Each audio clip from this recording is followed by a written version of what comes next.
Okay, good evening, everyone. I'd like to call to order the meeting of the Hamilton-Wenham Regional School Committee on Thursday, May 19th, 2022 at 7 o'clock. And I invite all of you to join us in the Pledge of Allegiance.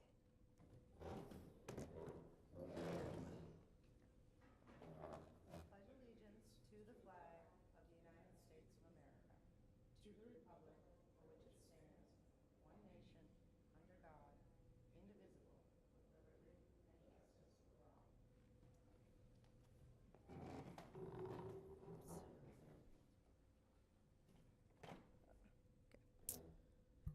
all. So just to remind everyone that this meeting is being recorded and it's also being live streamed on HWCam.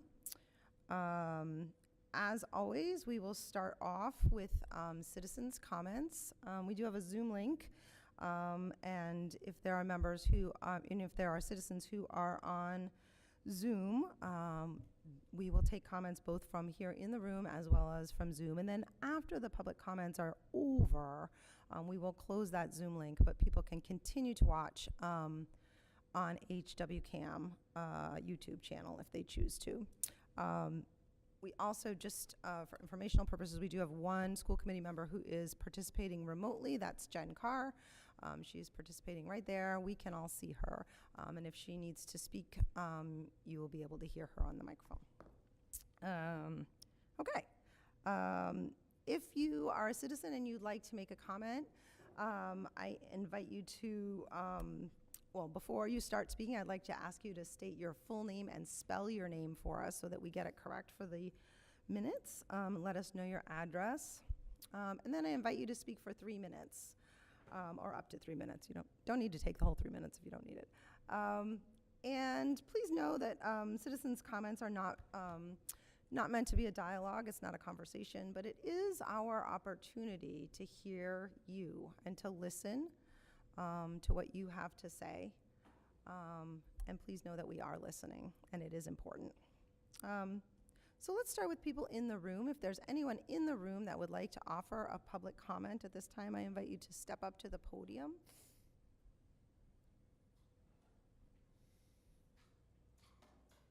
Go here? Right there, yes. Hello, Patrick Ryan. I live in 13 Cottage Street. I have three daughters in the district, and I'm just here tonight. First of all, I want to thank Craig, our athletic director. He's absolutely amazing, and thank him for his support for this. I'm here. There's something on the agenda tonight around a ski team for Hamilton-Wenham.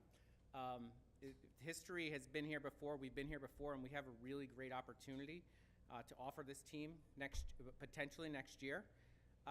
And there's so much support behind this. I put this out to my community, and there's been so many parents that have tried this before, and it hasn't hasn't happened for various reasons. But I think that we have an opportunity now to take advantage of this.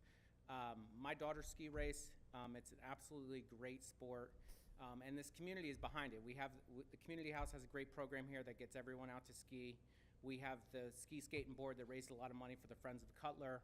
The whole community we have a big ski town here, as well as just with the pandemic, outdoor sports have just grown, and this gives an opportunity for kids to, for this program to start and grow from there. I'm very excited about this. I hope the board is as well, the school board as well, and that's all I'd like to say today. So thank you very much. Thank you. Okay. I realized I didn't nominate anyone to be my timer. I think you were under your 3 minutes. Anna, would you be willing to do that? Thank you. All right. Is there anyone else in the room who would like to offer a public comment? Okay. All right. Vinny, do we have anyone on Zoom that would like to offer a public comment? If there is anyone on Zoom who would like to make a public comment, please use the raise your hand feature.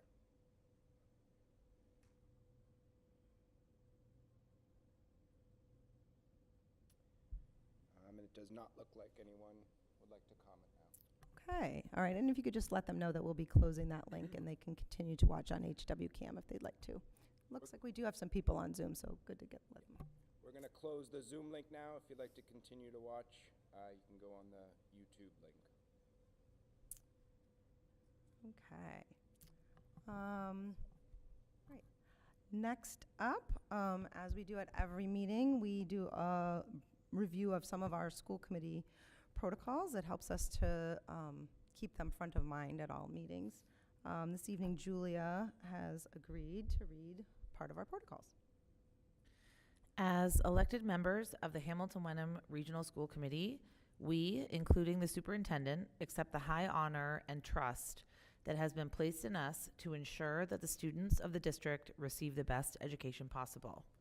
To that end, we hereby commit to the following in the conduct of our business.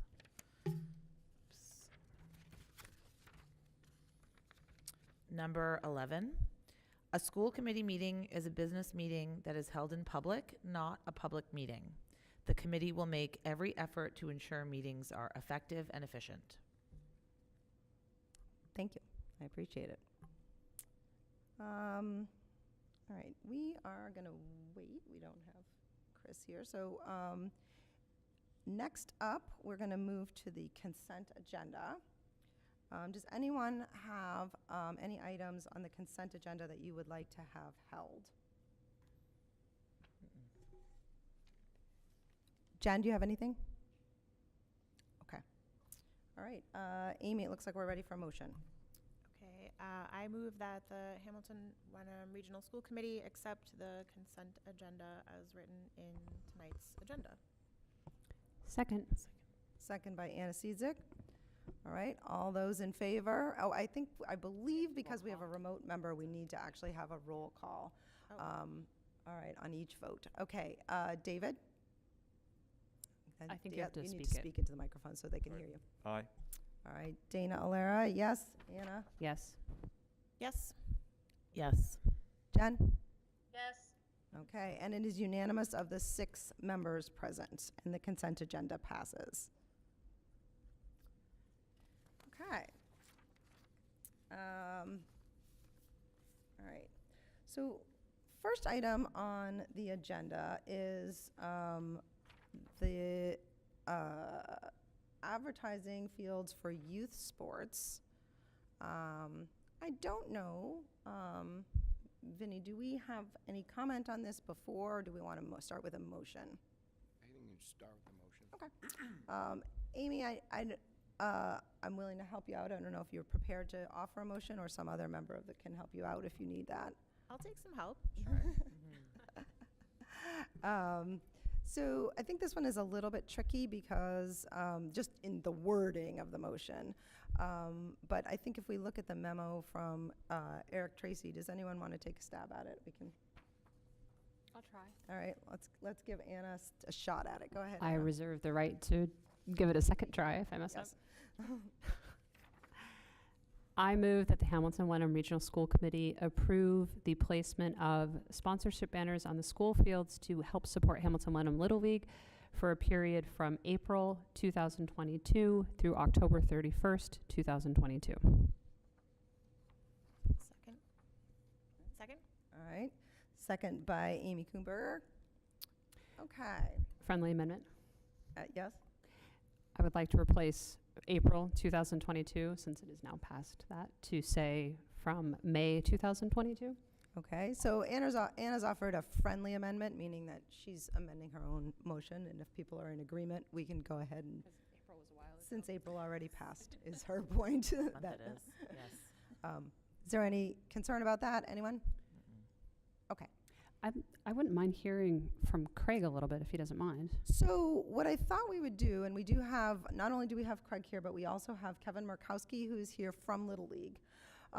So I don't think either one of them has anything to present per se, but I imagine that the members are going to have some questions regarding this. So if you'd like to speak, go ahead, or if you want to just ask a question. Sure, I'm happy to answer questions. I'm All Kevin right. Markowski. Okay, great. And Craig, you'd also be happy to answer a question, I assume? Okay. All right, Anna, go ahead. I guess my question, I just wanted to verify, will Craig or someone from the district level superintendent have any oversight just to make sure that all the banners that are placed are appropriate for the public. I'm assuming they are, but I know that one of our stipulations in policy has to do with advertising and regulations and appropriateness. So are you going to make sure they're all okay before they go up? I was caught off guard a little bit by this. I wasn't sure this was, I saw it on the agenda, wasn't sure what the deal was. I'm sure somebody from the district would do that, similar to when we have ad books and things Tom's like. volunteering and behind you. Tom's volunteering. If this is not appropriate, please don't hate me. I don't know how we can continue to approve youth ads and not ads for high school. I'm sorry, I'm actually having trouble hearing you. You don't know how we Sorry, can I'm continue to shaky. approve? For the last 2 years, we've asked for ads for high school teams on our fields, and we've been voted down and told no. I am all for supporting youth sports and think we should. I would ask that whatever vote we do, I think we should do the same for both high school and youth sports. The high school teams were told that having ads on the field would be detrimental to the educational process of children. I don't actually think that that's the case, but I'm not disagreeing with those that say that it is. I think whatever vote you have tonight, you should anticipate a similar high school vote, and that should be consistent. I would like to have both groups be able to do that. But to answer your question, and I'm sorry if I was inappropriate going off on a tangent there, someone from the district would absolutely be willing to approve those ads. I'm sure it would be Eric, as it usually is. I don't know, so I hope I answered your question. Okay. Can I? If Can I could I- just add a comment to that? Yeah. All of the signage that we would potentially use would be local businesses, and they would all adhere to Little League International, meaning obviously no firearms, no alcohol, no cannabis, anything like that. And just one other comment I would say before, if this is voted on, the Little League has invested over $11,000 in the fields specific to the regional schools this year for improvements and upgrades. I'm not sure if you've noticed in the community, but the fields look phenomenal, and that's all due to the sponsors of our local businesses. So if you have any additional questions, happy to answer. Okay, so what I'd like to do, and I'd like to do this actually for the whole agenda, is really to try to give everybody an opportunity to speak once, and then we'll see where we are in terms of whether we're ready. So I know I do actually have a few more questions. I don't know whether other people, I might just go around and ask if everyone has questions or if they want to make a point. So go ahead, Julia. My only point was perhaps we should put the high school issue in new business Okay, so, for a future agenda, I mean. okay. Well, it sounds to me like that's going to come It's gonna before come, us, yeah. whether we, right, it would come, I mean, I Sure. support, as a member, I value that you're putting it forward, but it sounds like it would be put on the agenda anyway. If the high school came to us and asked that, it would be. Okay. Do you have any other questions or comments? No. Okay. Amy? My question has been answered already, just about approving ads. Okay. All right, I have some questions. For some reason, I'm having trouble. I know that I sent it to people, so I know that I could pull up the advertising policy. But I'm having some trouble finding it now, if someone could help me. My iPad is.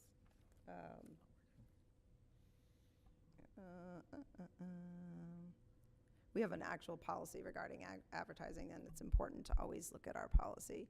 The reason, well, all of you searched for me. The reason I brought it up is that I believe that our policy states that the school committee will have to oversee the content. And that's not really a question for you, it's really a question for the committee. I have some concerns about whether I want us to be spending our time approving content if that is the way our policy really. Could we put the policy up Yeah, on the screen? Do we have it? I know I sent it to people. I don't know why I can't find it now. I have it up. I sent it to our new members. Oh, I have it. Amy has it. Can you tell us just what policy it is? What's the number? It's D4003. Oh, I was in the wrong I department. was too. It's in- I guessed the wrong spot. There we go. Okay, so it's D4003. I don't know. Vinny, are you able to put that up on the screen? Yeah, I have to go up there, though. Okay. So my concern really is, it does say no advertising, as you just stated, commercial projects, certain, guidelines. But then it feels like, to me, I guess I'm just concerned about who's going to be in charge of that, particularly because this is not a school. It's not the same as, like, football, which is being run by the school. This is being run by Little League. So that's my question, I guess. Is that a question? I guess it's just a concern. But if you have a response, absolutely. Can you I guess so We you're have a school asking committee who? policy. I and can read we're it. just gonna put it up. I can read it. Do you want me to read it? Read it? We have an internal Yeah, this school is the committee policy. This part of it is not your concern, but it is a concern about how are we going to be regulating? So I guess the solution to that would be we could share with you what the Little League International guidelines are for. I think I think I understand what Dan is getting at, and I think the line what I would offer, the first line of the policy says the school committee may grant permission for advertising of commercial products or services in school buildings or on school property under guidelines or regulations it may approve. And I think that if we were to amend the motion to stipulate subject to the approval of senior district staff or Mr. Gary or the superintendent or designee, I think that we will have then directed a regulation or a guideline that we have approved by delegating it to the superintendent or designee. And if we're adopting Little League, national standards for advertising, maybe we vote on accepting that, and whoever is the designee would follow those guidelines with that. I think I will just say that's not a bad idea, but I would hesitate to vote on Little League guidelines without too. having Yeah, me too. seen them. But that Yeah, doesn't oh, yeah, mean, for that sure. doesn't mean that at some future date we couldn't modify to say that. Yes. I would also just suggest for consideration that we've trusted Mr. Tracy in the past when there's ad books and, game by game rosters to make those decisions. And I think he's done a good job he's done a phenomenal job in the past. So I would just ask for consideration that this is just an extension of that. Yeah, and I guess I absolutely agree, and I guess the distinction is really, and there might not be one, but the distinction is just that Little League is outside of the school, so it's a little bit different. Mr. Tracy already oversees the district. This would be it's just a little bit different in my view. That you're right that this decision making would be similar. Will we need to amend the policy? The motion? Let's give everyone a chance to talk, and then we can, I have more to say, but I'm going to let David. I'm not sure I understand what the. Can you talk right into the Yeah, mic talk- so everyone can hear you? Let me just take this off for a second. That's okay. You I'm can- not sure I really understand what the arguments are against it. Okay. I'd like to hear what both sides of the argument are. Sure. I do have some, and I may be alone. I do have some concerns. I have some concerns about, while I actually think that Cheeseman Field I actually think you do an excellent job keeping Cheeseman Field looking clean and crisp, and I actually really do. I think that's been a success. That's my own personal opinion. Nevertheless, it is large advertising banners, and I do wonder what the neighbors at Bucher, specifically at Bucher, possibly at Cutler. I don't think Winthrop, I think they're pretty far away. I don't know that Winthrop has, but my concern would be I wonder what the neighbors would think, and I don't know. That is going to impact the look of those fields, so that's a concern I have. I don't want to dominate the conversation. I also do have some concerns which are my same concerns regarding advertising at the school for school sports, which is that the advertising would be on the school fields for the children to see all day long. I'm not anti-advertising, just so you know. My parents actually ran an advertising agency. I am not anti-advertising, but I have some concerns about having it on so prominently displayed on school grounds. So, go ahead. If you have a response, don't feel like you have to. No, And I then do. want Jen. And completely understand the concern. The signs themselves are 3 by 6, so they're not extremely large.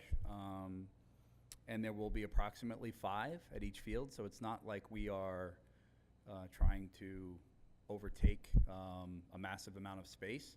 I will say, you know, when you think about these are local businesses, Iron Tree, Aranio Landscaping, A&B Burger, you know, these are, so I understand the aesthetics maybe, but from a branding perspective, again, these are not big controversial types of companies that we are using for our sponsors. And I would just ask again to think about the playing fields themselves and the amount of investment that the Little League is making in these school fields. 11,000 this year. I don't know the figures from previous years, but it's of similar. So it's an annual amount of money that we are putting into the fields to make sure that these fields are safe. And quite frankly, you know, our budget, Hamilton Wenham Little League, unfortunately don't have our treasurer here today, but our budget is not, you know, massive by any stretch of the imagination. It's collected from user fees, it's collected from calendars that we sell. Our user fees have been raised once in the previous decade. So we pride ourselves on providing a very affordable, we offer scholarships to families that can't afford. We're very cognizant of the fact that we want to keep our user fees low. The way that we can improve and continually maintain these fields is through these types of endeavors. So, thank you. Thank you.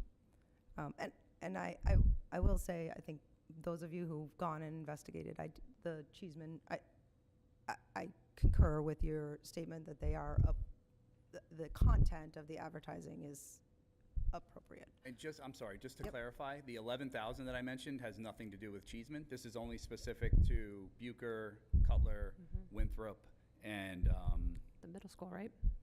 Middle school. what was the other one? I'm sorry. The dirt, there was dirt at the middle school. The Miles softball River. field at And Miles Miles River. River. Yep. Yeah, all 4 of those fields. Yep. Yep. Jen, you have been very patient. Do you want to offer any questions or comments?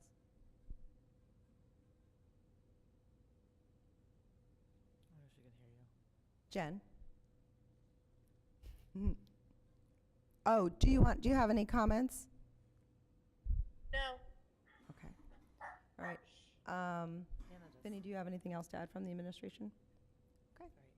All right, Anna, one more, and then I think we're going to check in and see whether we're ready to vote. Yeah. I guess the only thing I would offer, because I thought about this a lot, and Craig, I hear your comment, because I think we did approve advertising, but we said it had to, up by Friday, out by Sunday or something like that, and this is a change. So I just want to acknowledge that you're not wrong there.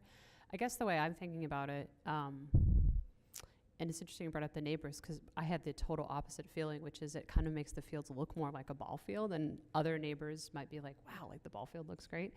I guess to me, I sort of look at it is that the schools are part of the community. Little League is part of the community. We accept donations. We accept donations from basketball. I guess to some degree, and this is not to you personally, but I feel like it's almost hypocritical to accept a donation and then say that we're going to hamstring their ability to then solicit funds in the same way. Like, I feel like it kind of all goes together, where they're helping us, a very cash-strapped, district when it comes to fields, keep our fields safe and playable. They're asking for a little bit of opportunity to do advertising. To me, it feels like a good symbiotic relationship, as long as it sort of meets the criteria of being approved and appropriate, which I think it would, and I think we could amend the motion to make that stipulation specific, but to me, I feel like this is part of being a good community member, and I guess a reality check, which is we don't have the money to spend $25,000 to refinish the floors. You know, we don't have the money to do the dirt. You know, we as a district are dependent on partnering with these local sports teams, so I feel like we should do our part to, with some regulation, you know, pay back. To me, it feels like a circle. So I'm actually in support of this because I feel like it's being neighborly to our sports teams that support us. Okay. It sounded to me like there was a desire to amend the motion. Is that correct? Yeah. I think that, on my part, I would be very comfortable with the superintendent Okay. So approving the individual ads. Was your concern that we would have to approve the individual ads? I guess that would be my concern taken to the extreme, but in Okay. general, my concern would be that we would be the body that was overseeing the appropriateness of the ads, and just whether or not we as a committee wanted that. I feel very task. comfortable personally assigning that to Superintendent Tracy. Okay, so it sounds like we have, I'm not sure who wanted to amend the motion. I'll amend the motion. I'd like. I'm going to need to hear the whole thing so we know exactly what we're voting on. All right, so I'm only going to amend it now, and then we'll have to vote on the amendment. Okay. So I move that we amend the motion on the table to stipulate that the advertising will be approved by Superintendent Tracy or their designee. Do I have a second to that amendment? Second. Is there any discussion of the amendment? Okay, so we're going to vote on the amendment, which is to stipulate that advertising will be approved by Mr. Tracy or his designee. I wouldn't say advertising, I would say individual ads. I Okay. mean, just to make, because we would approve the overall Yeah. tactic of advertising, but Okay. Superintendent Tracy would approve the individual ads. It's just semantics. All right, so we have amendment on the table stipulating that the superintendent or his designee will approve the individual advertisements. Is there any further discussion on the amendment only? Okay, all right, and then it looks like we're ready to vote. I'm going to start with you, David. Sure, yes. Dana's a yes. and Yes. Yes. Yes. Jen? Yes. Okay, and the amendment passes 6-0 of all the members present. All right, and now we need to put forward the motion. All right, so let's make sure we know exactly what the motion is. I think I remember it. Go for it, Anna. I believe the motion on the table then is to authorize the advertising on Little League fields from May 2022 through October 31st, 2022, subject to the approval of Superintendent Tracy or his designee. That was what I think the gist was. Second? I don't think it has to be a second again. Oh, it doesn't have to be second. Okay, all right, we were just restating, but that sounds good, and Julia also seconded, so we're extra good. We're Extra really good. great. Is there any further discussion on the motion? I will write that down. Extra good. Okay, it looks like we're ready to vote. We are going to vote in a roll call because we have a virtual member. I'm going to start with you, Jen. Yes. Jen is a yes. Julia? Yes. Yes. Yes. I'm a no. David? Yes. Okay, and that is 5-1, and the motion passes of the 6 members who are present. Okay. Thank you all so much. I so appreciate you coming. It really is helpful to have informed people. It makes a big difference. We got our questions answered. Thank you. Okay, next on the agenda is the vote to add the ski team. I believe that's also you, Craig, correct? Thank you. First of all, I didn't pay Patrick, so thank you for your words. I appreciate that. So, a little bit of history. I'm in my 10th year. There's always been a relatively small but very strong constituency that wanted a competitive ski opportunity for our student athletes. it's gone through multiple iterations of trying to get it, being told no. A few years ago, maybe 3 years ago, we were able to be a guest in Manchester Essex's co-op when they raced, but they had too many players, and we actually shouldn't have been approved by the league, but we were, and everybody got mad because there was too many, and so they kicked us out the next year, essentially. And then all this time, we've been trying to work to see how we get our own team in. And the key factor is the fact that Bradford only has the ability to house so many teams in the North Shore Ski League. It's a mountain. There's 2 days a week for boys skiers, 2 days a week for girls skiers, and you can't have 57 teams because eventually, you just can't do that. So the issue has always been trying to break in through that wall to be able to fit a team in. Well, what happened this year is Austin Prep has chosen to become an independent school and not part of the MIA, so they're no longer going to be in that ski league. The head of the ski league, the North Andover ski coach, it's like a board, called me as soon as that not as soon as that happened, but called me and said, "Hey, you still interested? We have one opening. There's a bunch of people that want to do it. We know you want in. You call me every year. You're a pain in my you-know-what. And, we want to offer it to you. But if you don't take it this year, it's going to get filled by somebody else. And it's going to be another who knows how many years before we have this opportunity again." So, we're trying to thread a very small needle here because our budget's already passed. We have to get in this year or we're not in at all. And we feel like the opportunity is right to do what I'm about to propose, and that is, if you were to propose, if you were to accept our offer to have interscholastic competitive ski next year, we would have to be a host and a co-op with someone. We would have to find a partner. We think we know we have Ipswich willing to do it. There might be another school, so there would be a co-op, but we would be the host, and it would be our team. Similar to gymnastics and things of that nature.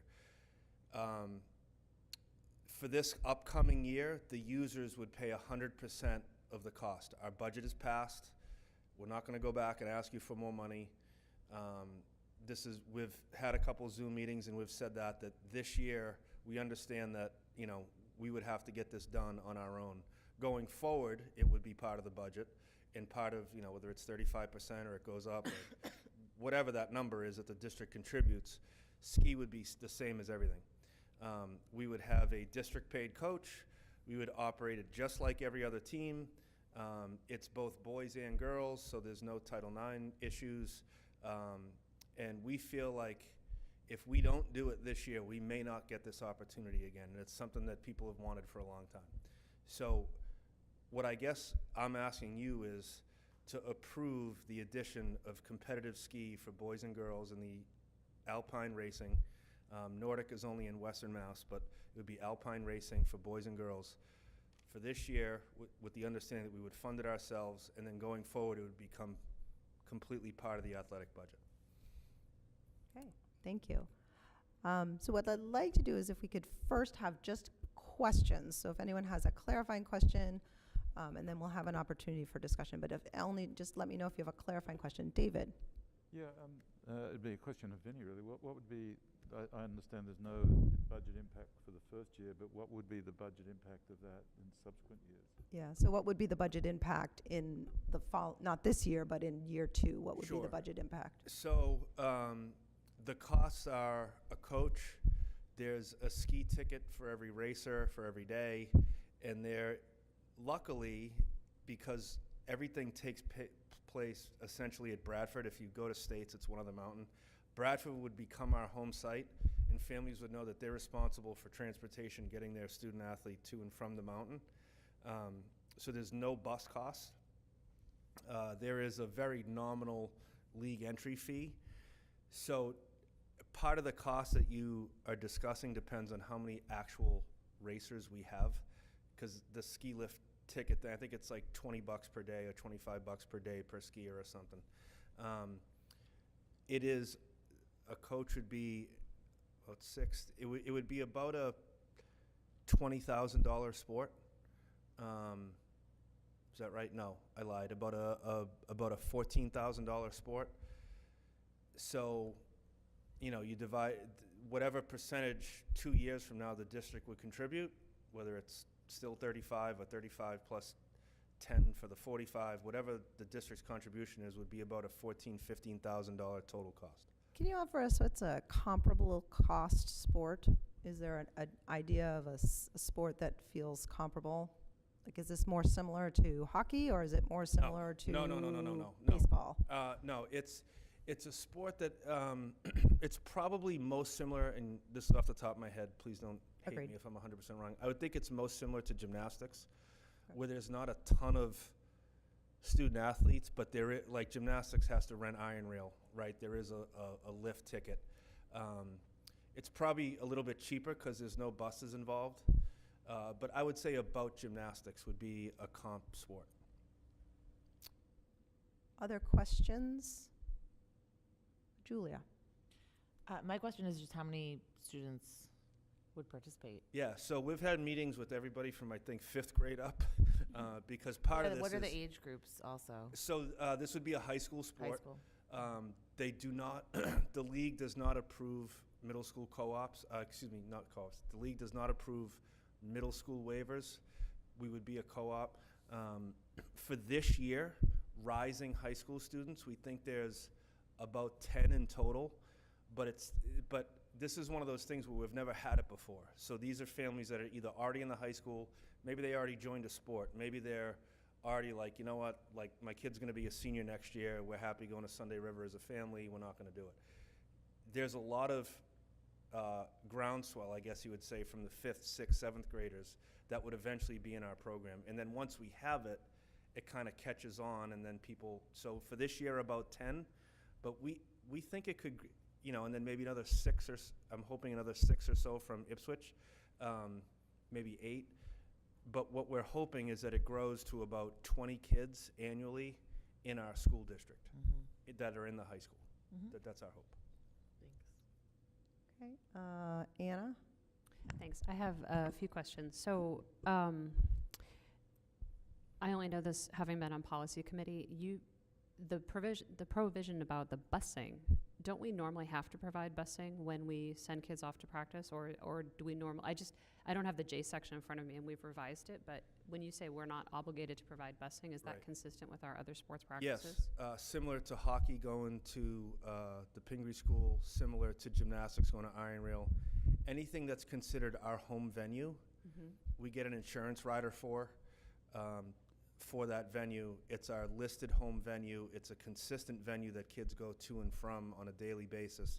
So it is consistent that even though it's Bradford and far away, it would be our home venue, so we would not need to provide transportation.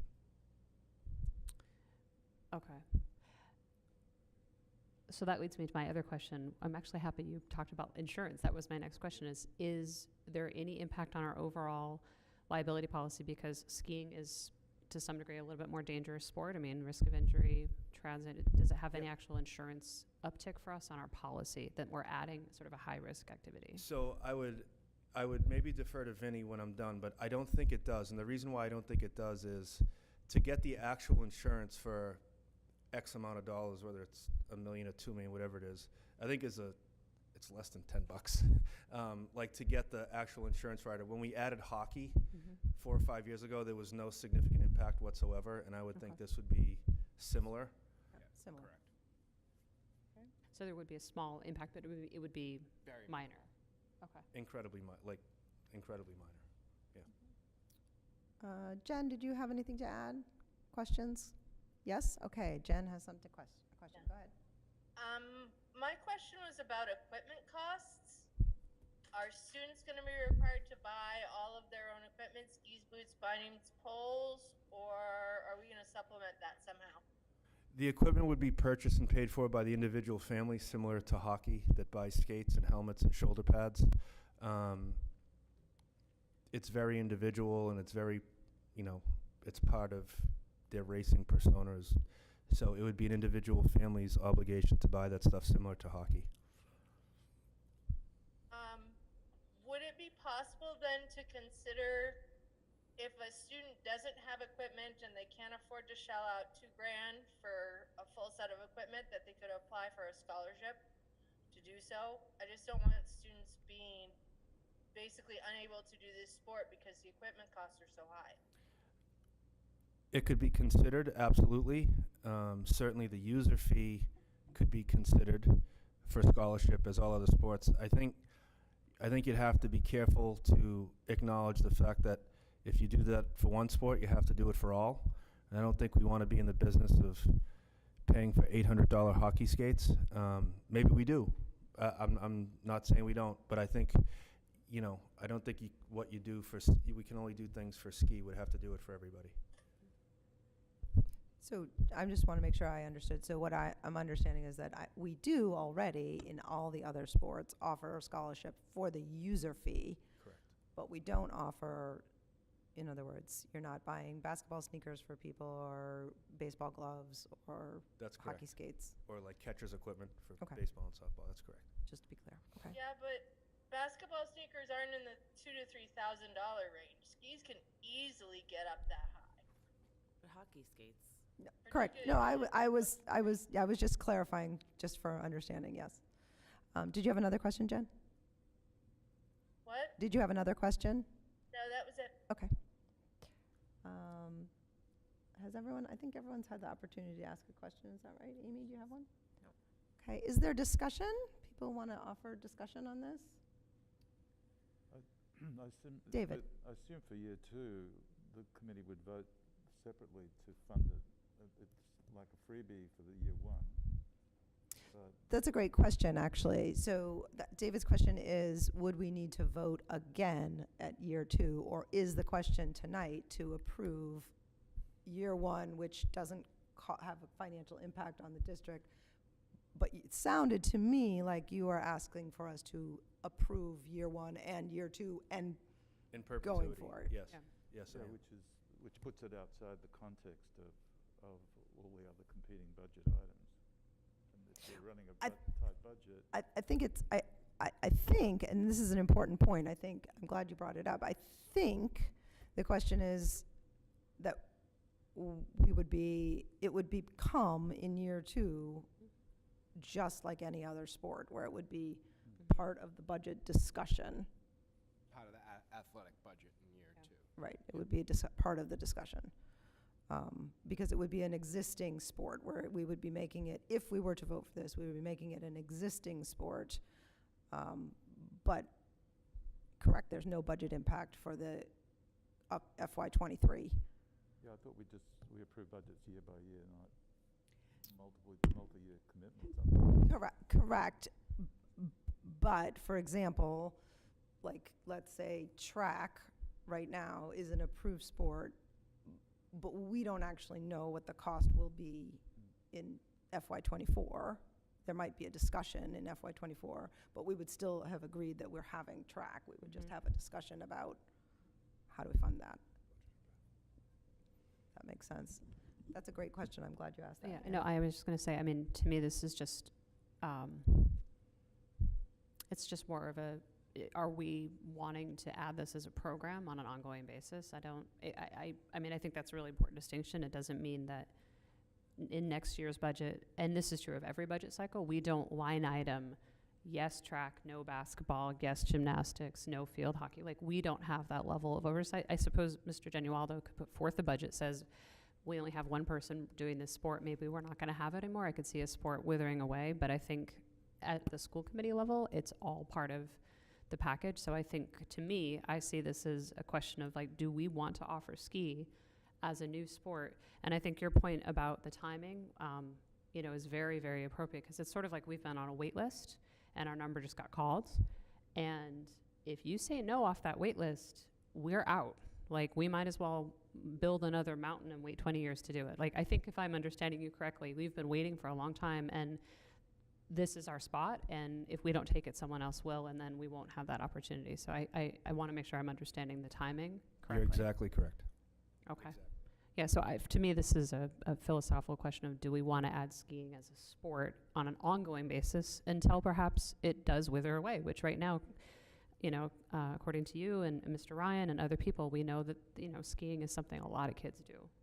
And even the Ski Bradford program at the elementary level, Wednesday afternoons at Cutler School, it is like bedlam up there. We know the interest is there. So I would actually argue we have a pipeline of elementary school skiers that are already quasi-affiliated with the schools and participating. So I take your point. Other discussion? Oh, I just have another random question. Can people rent equipment to do this, or do they have to own their own equipment? I don't know. Okay, I- just I- not like a disqualifying statement, I just randomly. Good. You could rent equipment, you can find very low price, I mean, at the community sale here. Do we want to have him speak in the This is microphone? going to be, Do you want to speak in the microphone? I would go to just the microphone, just so Yeah, we can sorry. get it Point on of the, order. on yeah, HW cam. Sorry. this will be, So other people, this yeah. is more of a fun program they do on Friday nights. Yeah. It's an individual sport, but plus it's a team sport. You can start with renting for the year. You don't need the $2,000 skis to do this. So you can like decide if you like it, and Yeah. then you can rent, and then if you really like it, you can buy. Yeah, you'll have kids that ski race that already have the equipment that Right. are tuned skis, two pairs of skis, but then you also can buy the skis at the sale for $35 and go race. Okay. Boots included as well. I'm willing to help any team member. Sure. Thank you. Thank you. Point of information for the minutes. Mihaela, that was once again Mr. Ryan speaking into the microphone. Thank you. That was, just in case anyone's wondering, that was Anna was whispering to me that we needed to move you to the microphone because the people watching at home or the recording couldn't hear you. I do not think we have a motion on the table, and maybe we do. Is that correct? We didn't make a I do motion, not did think we, have a Amy? motion. No. No. Craig, do you have something to say before we do that? No? I think now's the time. Let's get a motion on the table. I move that the Hamilton Wenham Regional School Committee grant permission to move forward with the plans to add the sport of skiing for the next school year and beyond. Second. Okay? Excellent. I was going to say, we might want to say as outlined in the memo. As outlined in the memo. That's a friendly amendment. The friendly amendment. It's like you're really good. You're good. All right, is there further discussion, or do we think we're ready to vote? All right. Jen, you good? No. Okay. All right, it needs to be a roll call vote. I'm going to start with Jen and go the other direction. Jen? Yes. David? Abstain. Okay, David abstains. Dana's a yes. Anna? Yes. Yes. Yes. Okay, and the motion passes 5 to, I don't quite know how to say that, but 5 to 0 with one abstention 501. of the members present. Okay, thank you all very much. Thank you a million times, David and All right. Amy. Welcome. Thank I- you so much for having us. I appreciate you coming and spending the time, and thank you for answering our questions. All right. Hold on. Okay. All right. Next on our agenda, we have the progress flag. Amy, if you are willing, we have a potential motion there. If you are willing to make a motion or a motion of your choice. Yes. I move the Hamilton Wenham Regional School District fly the Progress Pride flag as illustrated up there on all publicly visible flagpoles under the school committee's jurisdiction from June 1 to June 30, 2022, subject to the provisions of U.S. Flag Code. Second. Second by Julia Campbell. So let's just, as we always do, if anyone has any questions first, and then we'll have an opportunity for discussion. Does anyone have any questions on this? Excellent. Jen Carr. Yes, Jen. With the previous suggested flag policy not approved, is this in our purview, or is this an Eric Tracy question? So Jen, thank you. I'm going to answer that, but I am also going to let any of the committee speak to it if they if they feel like my answer is not accurate. It's a very, in my view, we've done a lot of work on this. There are two separate things. The operational issue as to whether or not any flag flies anywhere on the campuses in any building is an operational issue that the superintendent could decide. This motion is separate from that. This motion is representing the school committee's right to government speech. If we were to choose to pass this, it would represent the school committee directing the district to act by flying this flag. Therefore, this particular motion would not be under the superintendent's purview. It would be under the purview of the school committee because it would be us specifically using our government speech. So I'm going to hold and just make sure that anyone felt like if anyone had anything to add or to. No, I think that was perfectly stated. We have learned a lot in the past Really. couple of years. Jen, do you have more questions on that? Does that feel like maybe? Okay. Yeah, I'm having a hard time separating out the operational versus the policy. But it's probably just me. It's very nuanced. All right, did you have something, Vinny? Okay. So what I'd really like to do is I would like to give, just like I've done, if there are any other questions, I'd like to give everyone who wants to the opportunity to have something to say. I know I actually have something to say. If everybody wants to take a couple of minutes, if you would like to speak, you certainly don't have to speak, and then I'm going to check in with the committee and see whether we're ready to vote. All right, does someone want to go first? And then we'll go around. Okay, all right.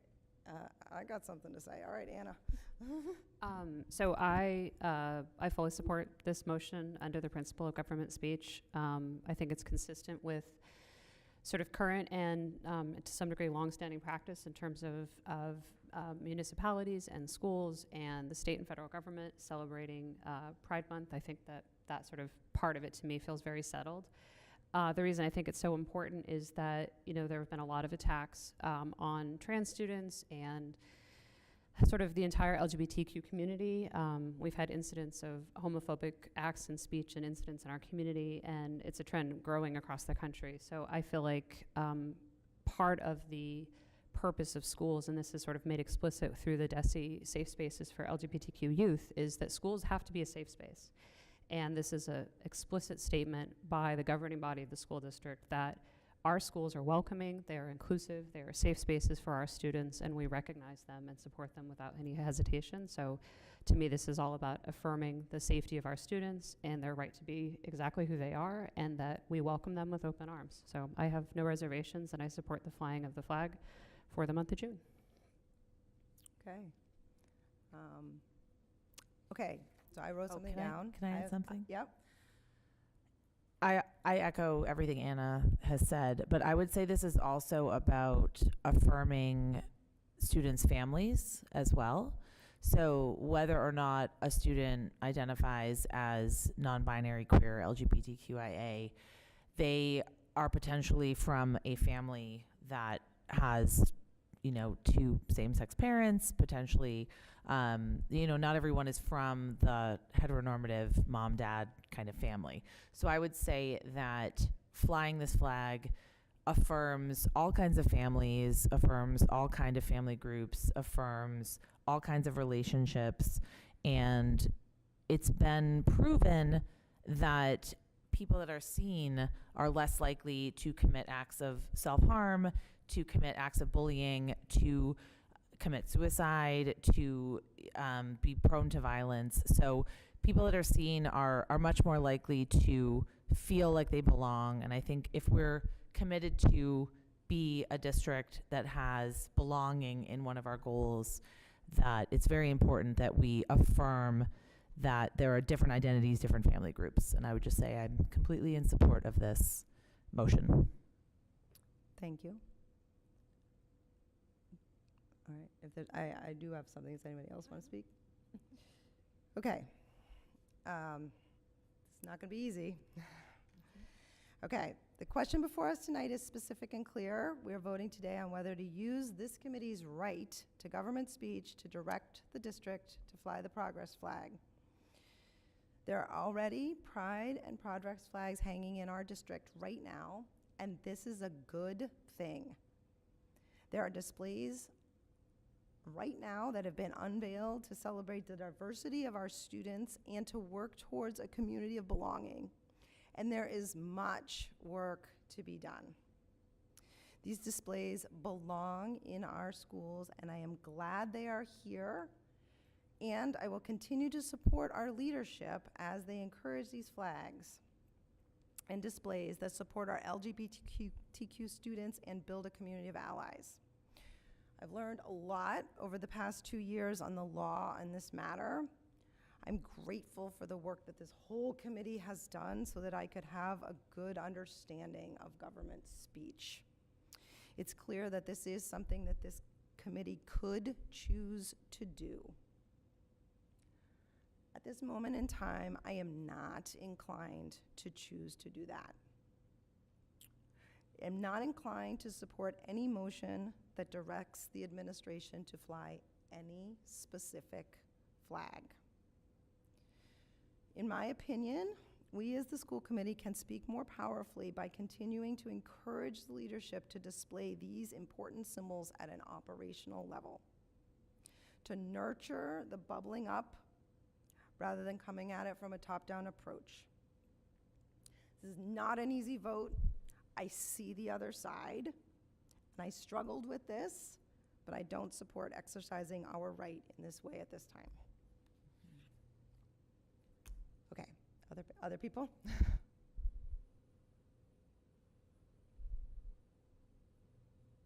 Okay, are we ready to vote?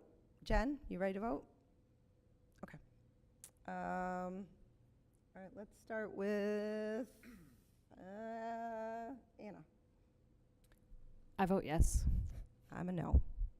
David? I think I should abstain. It's not something that I've really given a lot of thought to. Okay, David's abstaining. Jen? Yes. Jed's a yes. Julia? Yes. Amy? Yes. Okay, and so the votes are 4 in favor, 1 opposed, and 1 abstention. So the motion passes 4-1. Okay.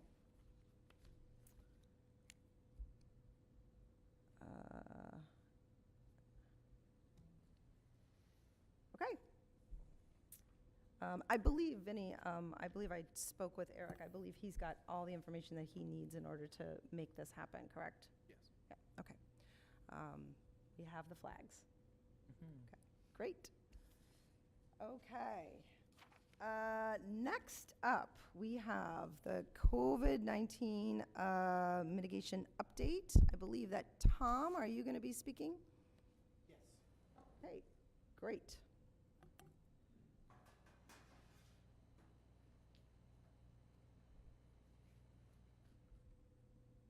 Thank you for having me. Tom Geary, Director of Maintenance, Facilities, and Operations for the district. I'm pleased to report out COVID mitigation strategies that we have been carrying through for this school year.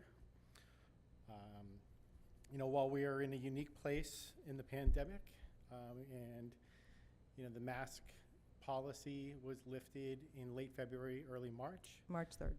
We remember Thank you that for the day. specifics. We voted. There are still plenty of mitigation strategies that are in place on a daily basis as we operate our schools. One will be optional masking.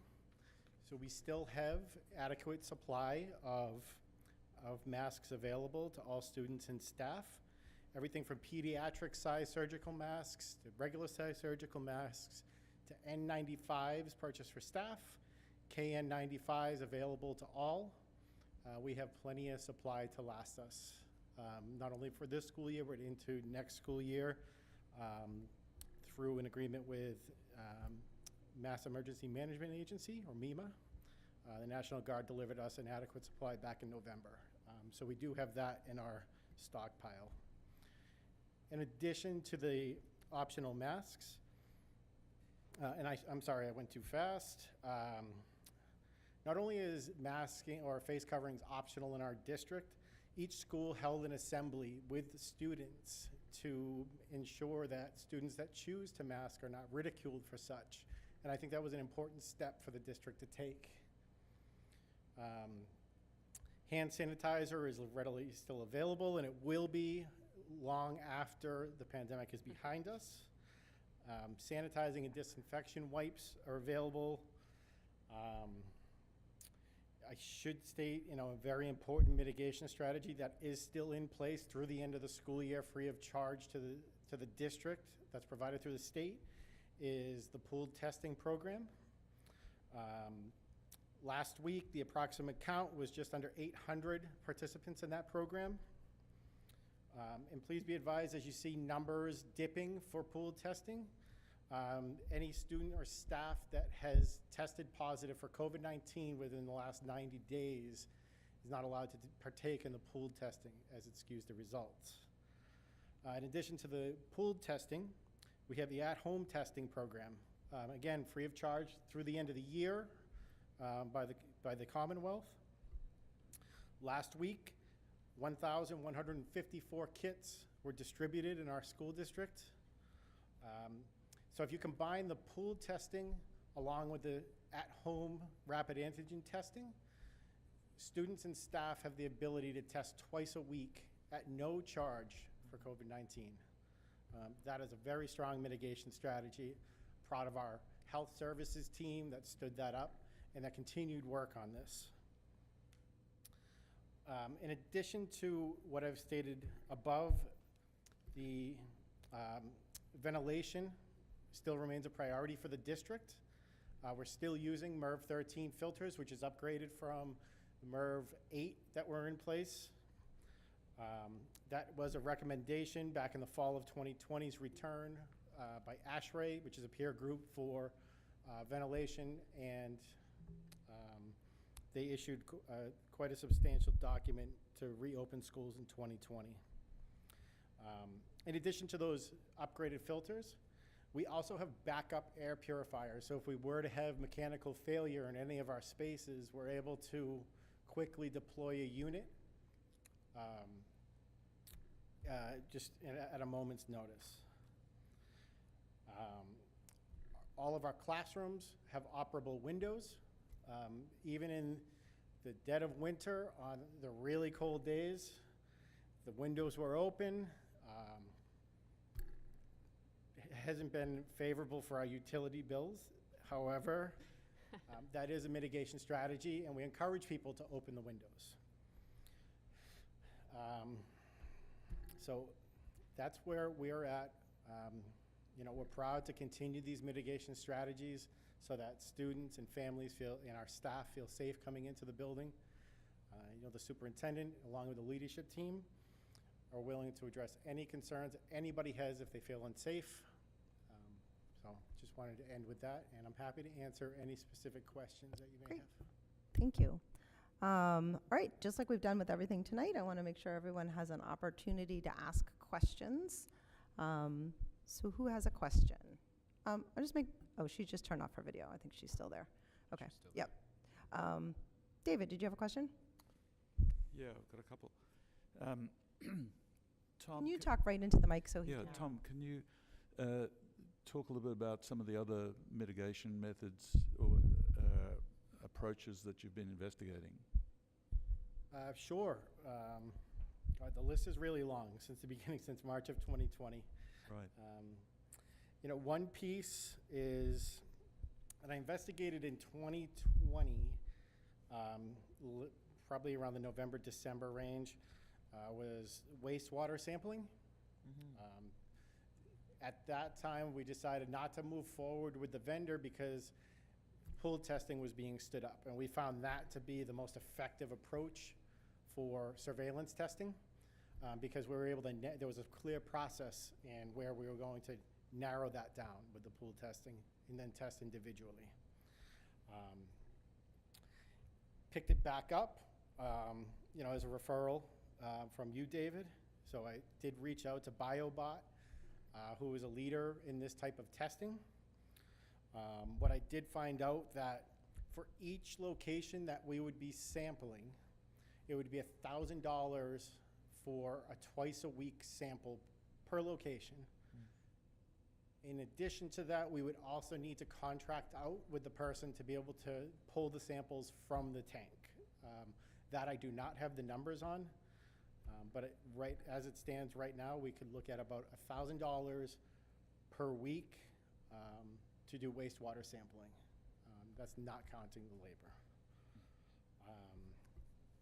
Other pieces that I've taken on to look at are, and this came up last year as well, was standalone HEPA filtration units for classrooms.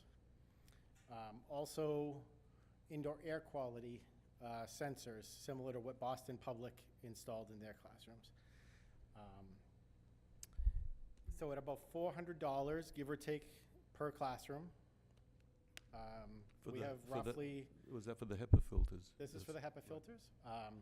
That is just for the unit alone, not counting any utility costs, and also the replacement filters, which, just a rough guesstimate, would be about $65,000 to $75,000 a year.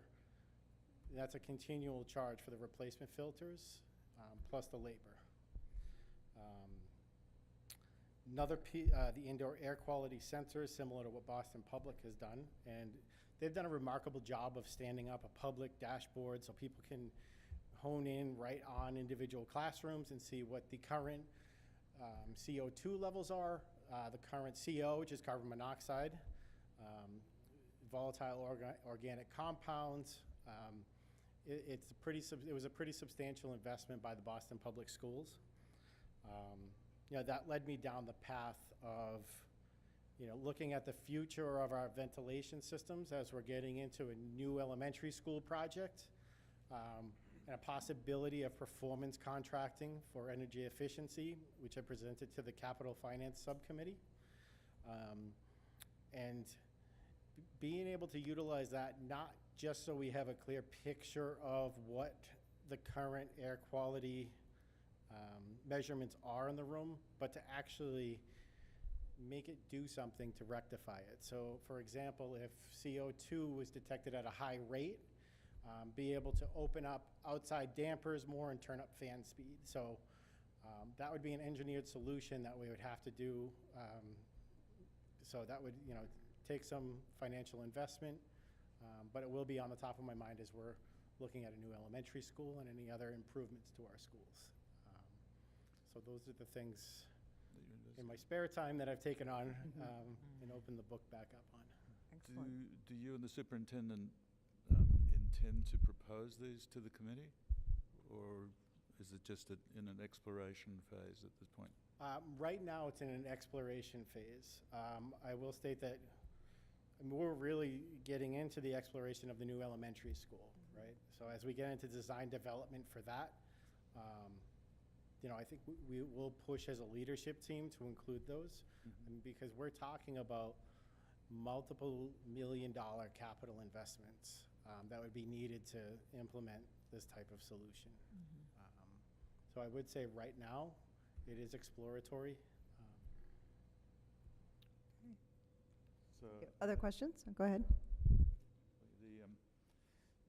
the case rate, our case rate's gone up really substantially and continues to go up, both for Essex County and also for the schools. And in fact, as you know, I think there was only a 9% participation in the pool for the high school. And even despite of that, I think this week over week it was a 400% increase in cases.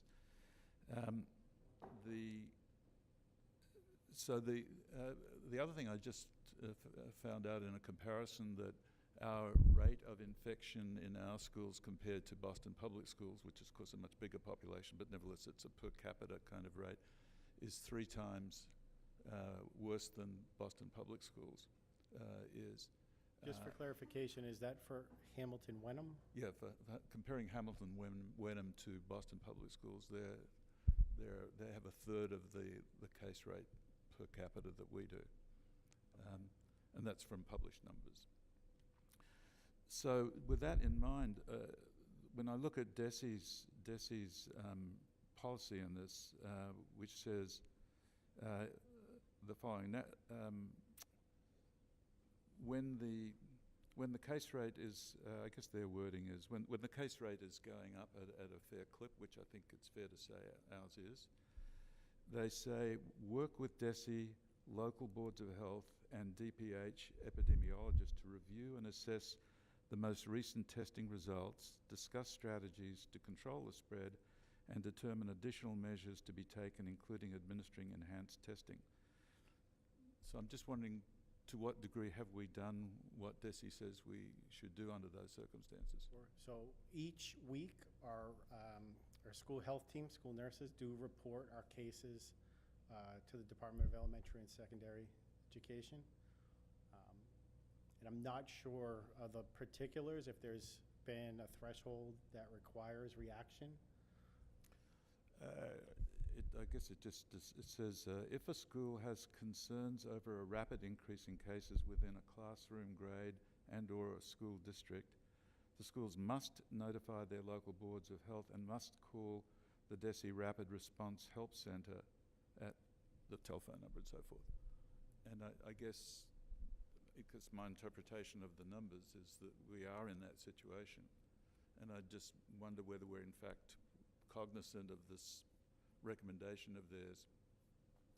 And if not, should we be doing more in that respect, particularly getting involved their epidemiologists, the local board of health and so forth in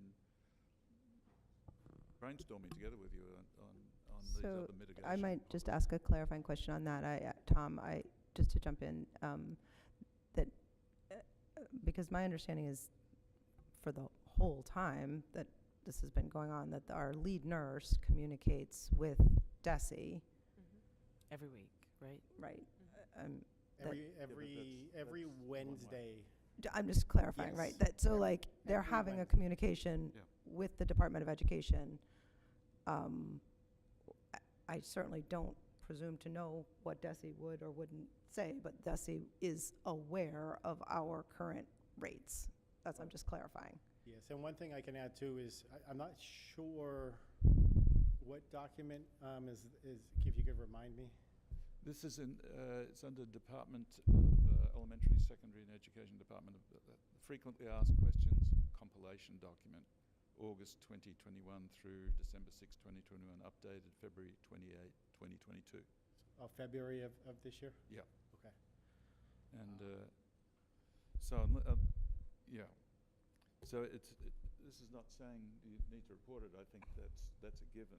The question is what happens when that rate of increase is significant. It's saying you should specifically reach out, notify them that it's significant. They're getting the numbers. They're not necessarily sitting over every single school and interpreting them. And then they have this fairly prescriptive kind of description of what kind of engagement should be had and with what skill set in order to problem solve this. Unless we don't think there's a problem. I think there's a serious problem here, not just here, but in the community.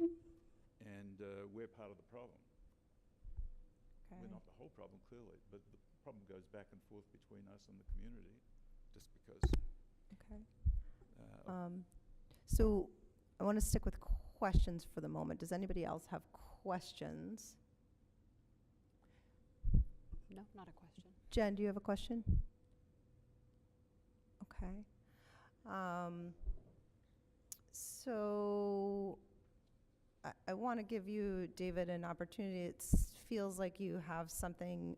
I'm not sure if it's another question or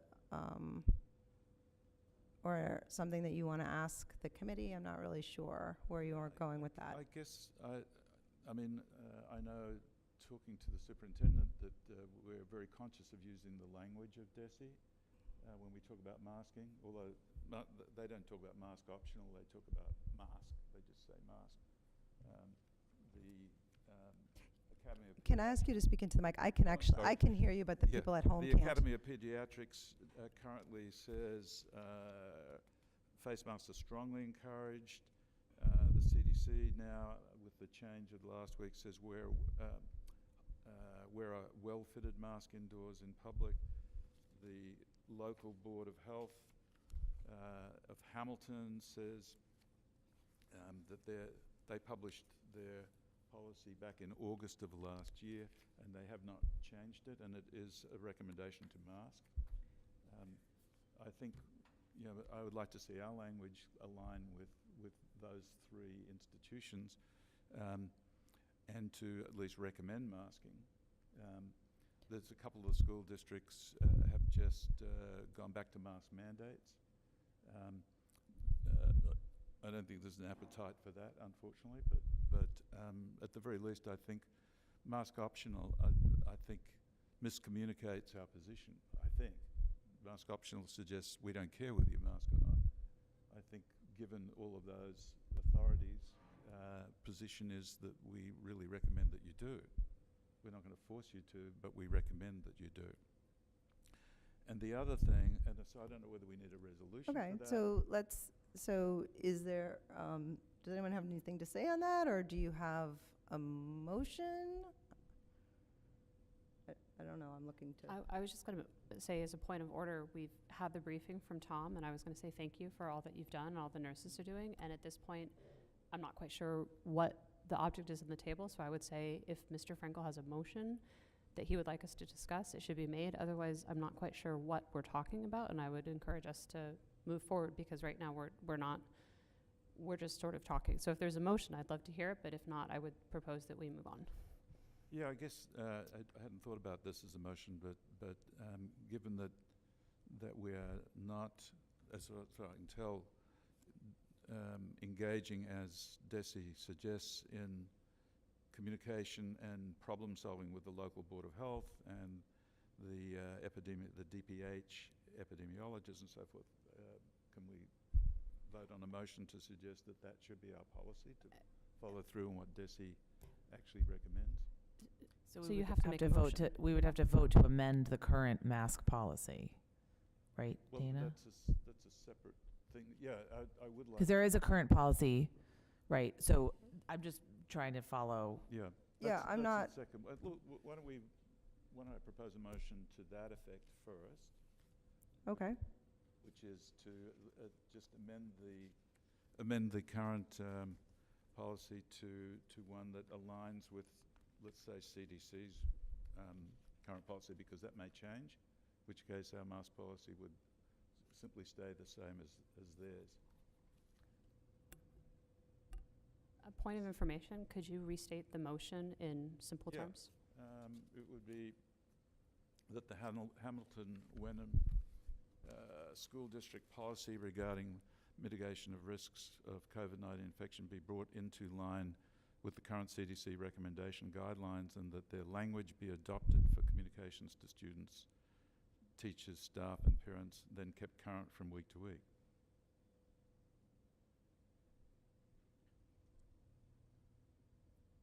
Do you understand what I'm saying? is there a second?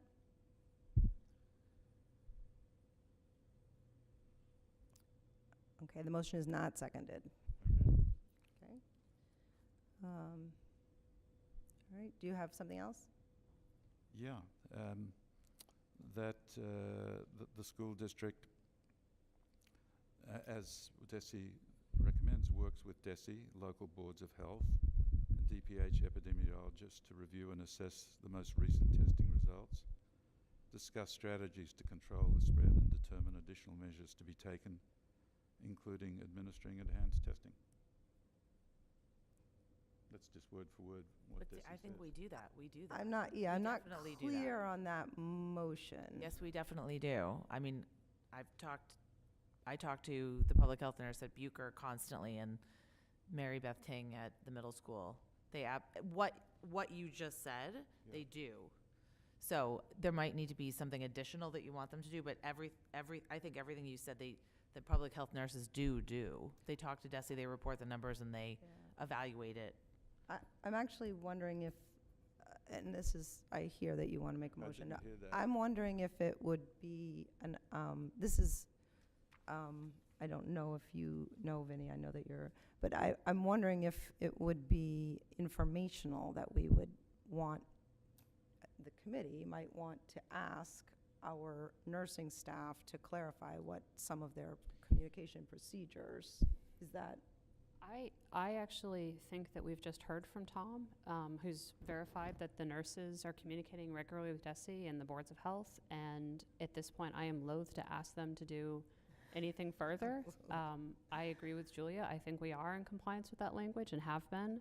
I commend the district and the nurses for keeping us going. So I am disinclined to task the committee or anyone else in the district to do anything further, because I think we're already doing everything that has been asked of us, and I think we're doing it well. And I personally am very comfortable with where we are, and I am disinclined to task anyone to do anything further at this moment.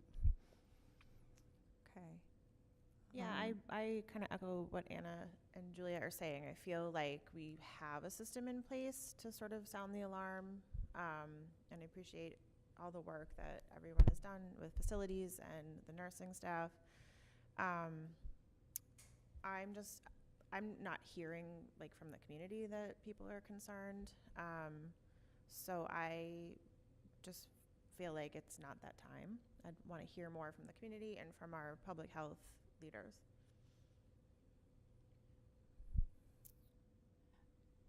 Okay. Jen? I mean, I think our current policy puts it in the hands of Eric Tracy, who I know is in contact with DESE at least once a week, if not more often. I think we need to trust him to make the correct decisions because he knows what's going on the ground much better than any of us do. Okay. All right. Anna, you have one more thing? Yeah, And then- just one other comment too, which is that I think it's important to recognize in this moment that what the schools do is really limited to the 6 hours a day that the students are here in school. But in the absence of larger public health mandates or changes, you know, I actually think anything further at the school level is not supported by the broader public health issues. And I think if there's anything I personally have taken away from the chaos of the last 2 years is that when the state and higher authorities are not in alignment with districts, that I don't think we can mandate public health district to district to district. It just doesn't work. So my hesitancy to do anything differently is that if in the 6 hours of the day the students are here, the moment they step off that campus, the masks are off, they're at school practice, they're with their friends, they're sharing pizza slices. Like, I think So- the efficacy is there, and that's part of my motivation to not change course. Thank you. I'm going to just jump in and remind us that I don't think we actually have a motion on the table. So unless we feel like there's a motion that we want to put out there, I think it's time to move on. Yeah, no, I'll move on. I do want to express appreciation for all the work that's being done, that's for sure. I do not believe that I've heard anything that suggests that we are following that, the wording that I read out. So I'm in violent disagreement with that. The nurses may be talking to each other. They are not talking with the Board of Health, which is what's listed here. They haven't brought in the DPH epidemiologists to see why we're 3 times worse than the Boston Public Schools. I can offer speculation about what that is because it's well published what they're doing that we're not. And Tom is in fact investigating the cost of implementing those things, and yet we're continuing to commit dollars to other things without bearing in mind that this fundamental ability to mitigate our rate of infection within our schools and surround them, we are underperforming. And Okay. so Thank you. if the Okay. committee doesn't wish to actually do something like that, I am not happy with that. Thank you. Okay. If I may just close with one thing. Sure, Tom. I do want to, and I think the Superintendent Can you Tracy. speak right into the mic? Very sorry. I think Superintendent Tracy, would close up this way too, is can't thank the nursing staff, the staff, the faculty, and the students for everything they do on a daily basis. And want to clarify if there's any assertion that we're not following DESI mandates and DESI procedures. You know, I would take exception with that, and I just want to be able to say to the nurses that you're doing a great job, and thank you. So. Okay. Yeah, I don't want to suggest they're not, by the way. Well, as a But just point of not doing information, what you this is. just did. So No, I don't think I did. Thank you. All right, What I let's, said is It's that on the record. all I right, do not hear these specific things being done. okay. And if you have other evidence to the contrary, I'd love to hear it. All right, so at That's what this this committee's point, I'm about. going to ask us to move on because we're not going to, we always debate the issues and not each other, and we're going to move on. Thank you. Thank you. thank you, Tom. Okay, so next up, actually, before I have you, yep, you're getting ready. Okay. The next up, Superintendent Tracy is not here this evening, but he has provided us, and with his year-end evidence. This is in preparation for the evaluation that the committee is going to be creating. You've noticed, I'm sure, that the evidence keeps growing. He's added on to this. It just keeps going. It just keeps going, but it will not continue after today. This is, I believe, I guess. So there's not a lot to say here. I want to say a couple of quick things about the evaluation, which is that when you're looking at the evidence, the important thing to remember is that the evidence, the artifacts, are meant to be examples of the work that is being done. They're not meant to be comprehensive. It's not meant to say that this is all of the work that this was done. It's meant to say that this is an example demonstrating the particular goal that is being addressed. I do have a little bit more to say around the evaluations when we get to my chair's report, but I think in that, does anyone, it would be a question that we might need to address to Eric, but if anyone has a question, you can give it a try. I just have a point of clarification. Absolutely. As new members, we're not reviewing. You are the not, superintendent this time, I right? actually would encourage you. Yes. So this evening, I've already sent to the committee earlier, before the two new members were on board. I did send, because we had some outgoing members that needed to complete the evaluation process early. I already sent out, I'm gonna send it out again today, which will be, it'll have Eric's goals, it'll have the template for how to write an evaluation, and some guidelines which come from the MASC and DESI about how to do it. And I would really encourage you not to write it, but to read all of it and Yeah. sort of imagine how you would write it, because you're going to be doing it next I'll year. pretend to write it. Yeah. It's fun. Yeah. I'll write it. So, and to get an idea of, it will help structure your reading of the evidence that Eric is presenting. It'll help structure it to sort of see that it is actually quite structured, Yes. the way that this evaluation is done. Okay. I will say, I guess I could say some of this during my chair's report. I will say to those of you that are completing this, if you have questions, you definitely need to, contact the superintendent, ask questions. I'm sure he encourages that. If you have questions about how to actually complete the evaluation, you really need to, logistical questions, you can reach out to me or even to each other, but anything of substance at all, you really need to reach out to Dorothy. So unless it's really specific, like I can't figure out how to, put my name in page 2, like it really needs to go to Dorothy. Because it's really important that we don't share our thoughts ahead of that. All right, anybody have any other questions on that? We can move on if not. Okay. All right. Vinny, you're up. Just feel more comfortable up here. Absolutely.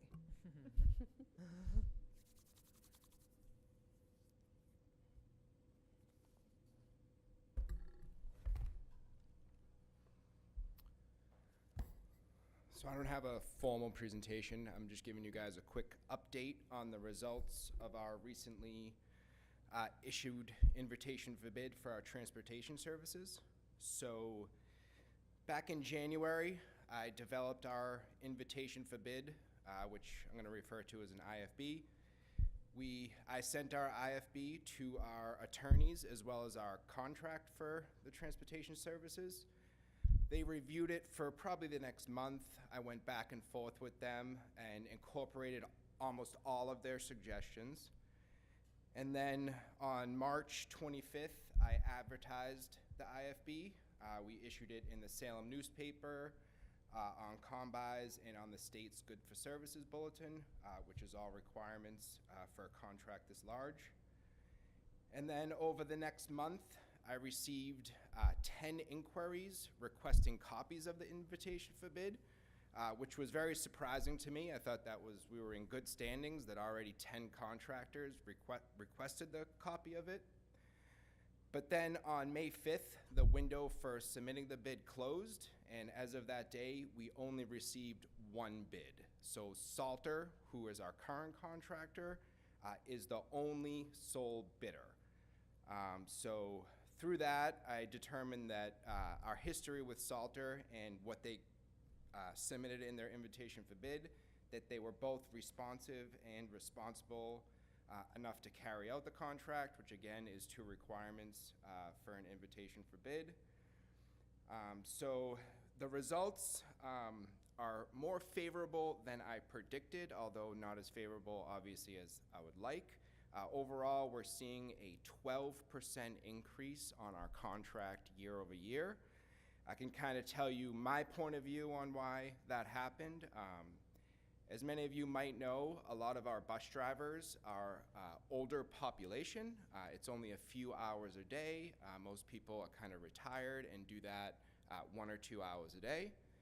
When COVID-19 hit, they lost a lot of employees. A lot of people just left the school bus driving industry. So Salter had to raise a lot of their salaries to be competitive and to attract more people. In addition to that, the supply chain issues are holding up a lot of their new bus purchases. So they're having to put more money into fixing their old buses that they have now. And obviously everyone has seen the prices at the gas pump. All of this is driving up the costs. When Salter's costs go up, they just really turn around and put it back on us. So overall, we are seeing a 12% increase from year over year. In total, this contract is going to run for 3 years, starting July 1st, 2022, and is going to, with your approval, will end on June 30th, 2025. The good news is I kind of anticipated that we were going to see an increase like this. So during the budget cycle, I did incorporate enough funds to cover this increase. But what we did in the budget, just like we did with their teacher's contract, we didn't really want to reveal our cards and show how much we budgeted, just in case they came and looked and realized how much we put in. So come next September, when I give you my first quarter update for FY23, I am going to request for a transfer, and that's to move out the money from where I put it into the transportation line, just like I did the first quarter this year with the 1% COLA that we incorporated for the teacher's contract. So overall, the contract came in at $2,977,450.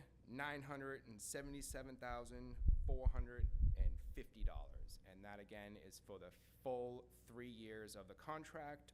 Next year for FY23, the total price is $945,182. So that's kind of just an update to give you where we stand. I can answer any questions or. Okay.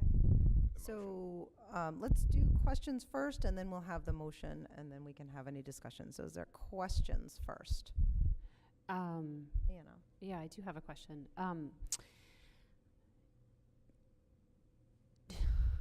Do you think that, I mean, I guess is there anything else that we could, I have no objections to the bid whatsoever. I guess I'm just saying the fact that we had 10 initial interested parties and none of them came through, that does sound surprising. Do you have any insight as to why we didn't actually get more offers through the door?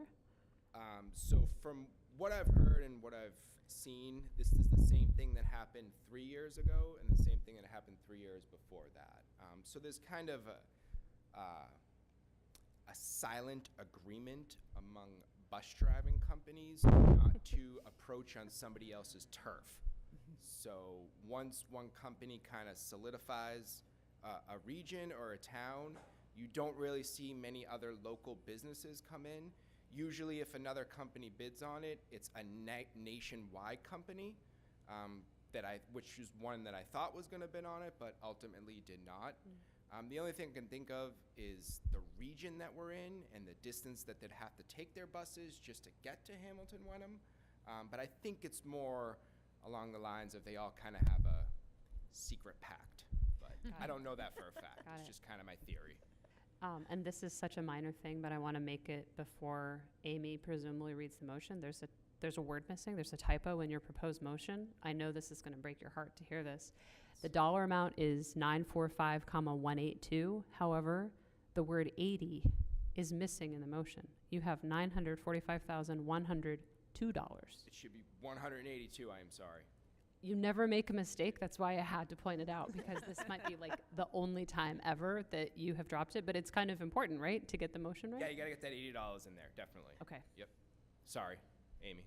It's okay. We will never forgive you. All right, are there other questions? Don't you love my details? I know you do. I have a question.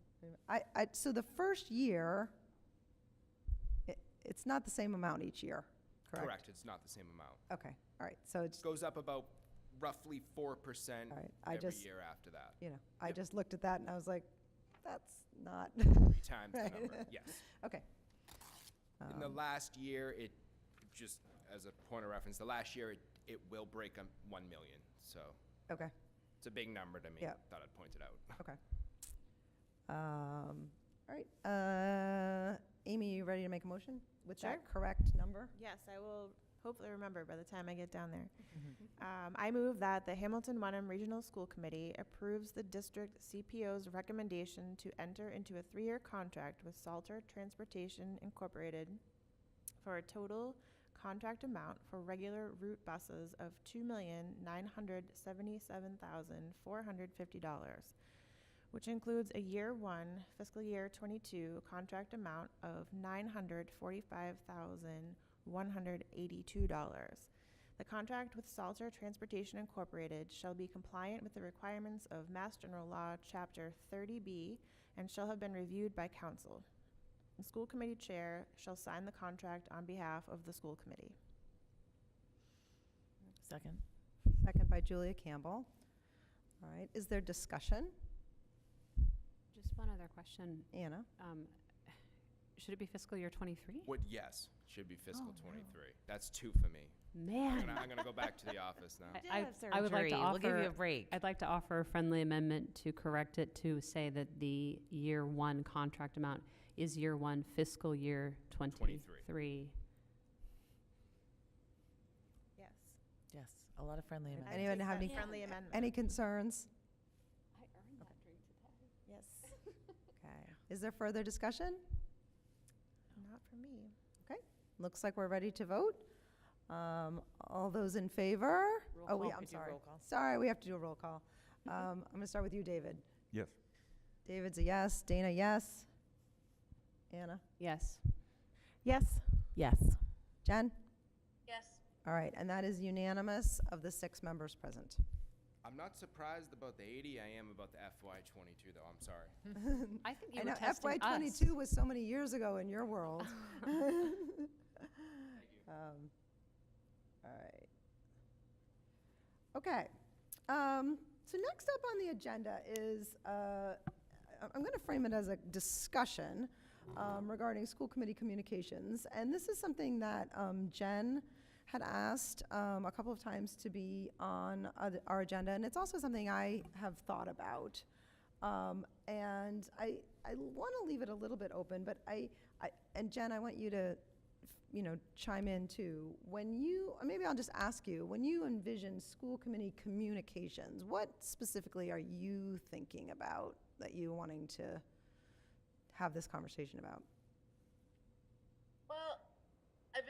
about this since I knew it was on the agenda, and I mean, obviously our meetings aren't well attended, and I think a lot of misinformation gets passed on, second, third, fifth hand even, which tends to make our lives quite challenging at times.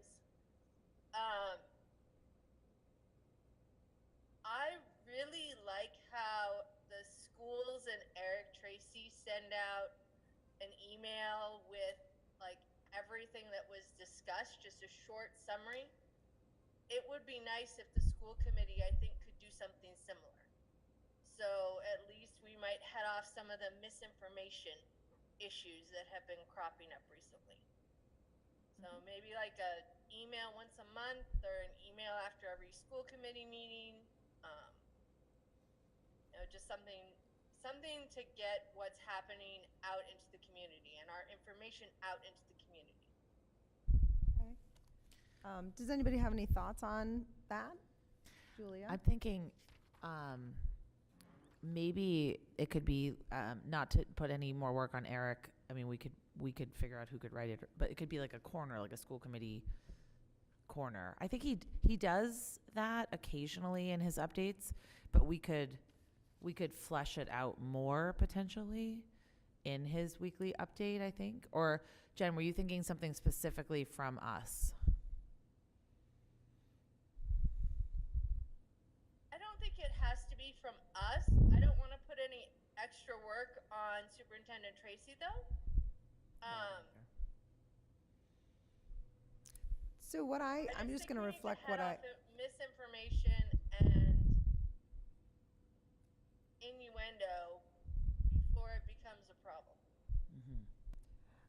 So I'm just going to reflect back what I heard there is maybe a combination, and I don't, that's not something I had thought of, but it sounded like what you were saying, Julia, was that you might be interested in the school committee creating something that was sort of a cut and paste to be put in to the superintendent's report. Is that, Yeah. is that what you were saying? Yes, and I wouldn't want Eric to write that. And if that is suggested, I'd be happy to actually work with Amy to Okay. do that, if that's something we want to do. If that's something we decide we want to do. Anna? I don't disagree with Jen that I think there's a breakdown in sort of community understanding of what we do and what we talk about and what actually happens. And a lot of people sort of speculate without torturing themselves by watching the meetings. However, I have a concern with sort of what we're talking about. Number one, what we're describing sounds an awful lot like minutes. Yeah, right. We do have formal legal minutes that are produced that we have to vote on, and Mihaela does an amazing job herding us cats. So I sort of feel like to some degree within a fairly timely period we do get a written summary of the meeting, and we do have to vote on it, which would bring me to my other concern is that anything that is voiced, quote unquote, on behalf of the school committee really does need to be approved by the school committee. And I'm not sure how we accomplish that outside of yet another open meeting. So now we're, approving a pre-minute dry run summary, but then later we approve the minutes. It just sort of feels a little redundant. But I don't disagree that there's misinformation that gets out there, but I also am not sure that we can get ahead of our own minute producing process, if that makes That's a sense. good point. Yeah, that's an interesting, I genuinely came into this conversation with no expectations. I'm interested. David, just so you know, we are talking about the school committee communications. That's the part we're on here. I have a sort of a question on what we're thinking. I actually, the minutes I think is an important, it is a very limited number of people who actually look at the minutes, but those people are the people that are really interested in learning what really happened. So this is not me. Everyone here knows that one of the best ways to take yourself out of the misinformation is to just take yourself off social media. So I actually see very little of the misinformation. But that doesn't mean it's not real. right? So I'm not, at the same time, there is a part of me that thinks, well, if they wanted to know the real truth, they could. But I'm thinking about what Julia said about, I do think Eric does a good job. I was thinking about, like, would we want to have communication of just sort of, like, for example, in the last couple of meetings, like, these are the people on which committee, or these are the votes that were taken. Yeah, he does do that. But he kind of already does that. He does do a highlight, like I definitely think in his update tomorrow, he will talk about the progress flag, he'll talk about Right. kind Youth of the sports. highlights. He'll talk about all these things. I I think he'll talk about right. most everything and Although he is at an important family. Right. So. So I struggle with this because I do agree with Jen that there's a problem, but I also am struggling to see how much of that is us and we're in a public meeting, we're on YouTube, we have minutes, we are in the community all the time, we're open doors, we answer emails. I'm not sure what more people want, I guess. I don't know what more people are asking for from us.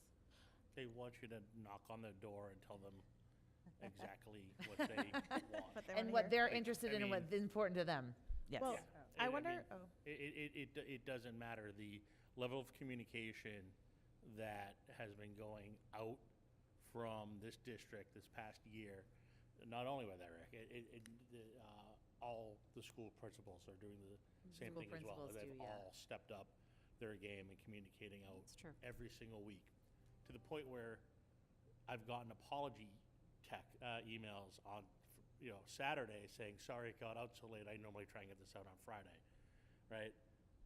There's only so much you can do, because it doesn't matter how much you say, you're screaming at wall half the time, right? Because nobody realizes you're screaming at the wrong wall, because now this one over here has a question that only pertains to a very specific segment of a larger discussion that only pertains to them.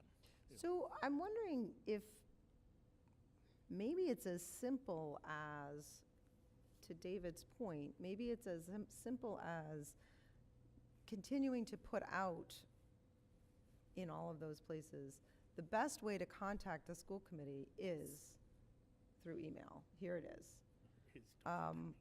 Because I've actually, once or twice, I've actually had conversations with people who truly don't realize that posting it on Facebook is not a way to communicate with us. Right. That's a real thing, that people really believe, like, I posted it on Facebook, you should know that this is something that's going on. So it might, it might be worth just asking in that, like, that, the best communicate, I mean, and I don't want to put words into all of your mouth, that's the best way to communicate with me, is via my school committee email. And then that way we are protected because it's public. If it's on Correct. Facebook and I respond, it's not necessarily public. I can delete it, someone can delete it. Correct. But if someone emails me, it's completely public and someone can request it and there's a record of it. Absolutely. So what I say to people is that's the best way for you to protect yourself, and then also if anyone wants to request it later. So I think email, we should constantly be promoting email. People are going to contact us however they want. Absolutely. But if they want it to be part of the public record, it should be through And email. that's again, not to say, like, absolutely, if you happen to run into someone at a sports field or in town and they want to have a conversation with you, that is absolutely fine. Someone wants to call you on the phone, that's absolutely fine. I'm really talking about general public that don't have a personal relationship with any of us, that really want to know what's the appropriate way. Yeah. And that is the answer, is via Yeah. our school committee email. Sorry, Dana. I feel like it's sort of it's like a marketing thing, right? And this might just be like my marketing side coming out, but I have, like you said, I've run into people who don't know where to find the minutes. They don't know how to watch on YouTube. And maybe it's just a couple of, points during the school year and over the summer where we say, here's the best way to contact us. Here's where you can watch us, kind of like all in one place. Because as silly as it sounds to us, because we use these things all the time, maybe it's just a matter of like putting everything in one spot and advertising it. And I am going to put this out there because I had mentioned it to Jen, and it's something that when I went to the MASC conference in the fall, I had conversations with some other school committee people from around the state, and a couple of districts had what they called school committee coffees. And it's an intriguing idea. I don't know. Basically, this was a very specifically not a quorum. So it would be a single school committee member, or I guess you could do 2 school committee members, but they basically said mostly they would just staff. They would have a specific time. So like they would have like once a month, Tuesday at 9 o'clock, come talk to a school committee member. I'm not saying I have thoughts about that, whether, but I'm just putting it out there because it is something school committees do. That member would have to be really careful about only speaking for themselves and not speaking for the committee, or only speaking for the committee and being clear that they were speaking for the committee. But I think we've learned a lot and we've come a long way. I think we're, so anyway, I just put that out there. I don't know how you feel about it. I just felt obligated to say it because when Jen and I discussed it, that was something that got brought up. Jen, do you have any other thoughts about that, or thoughts about what you heard here?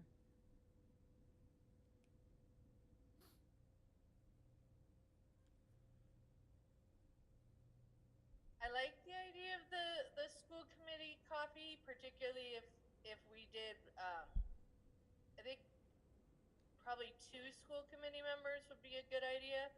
Otherwise, you're putting one person on the firing line. But that would avoid a quorum.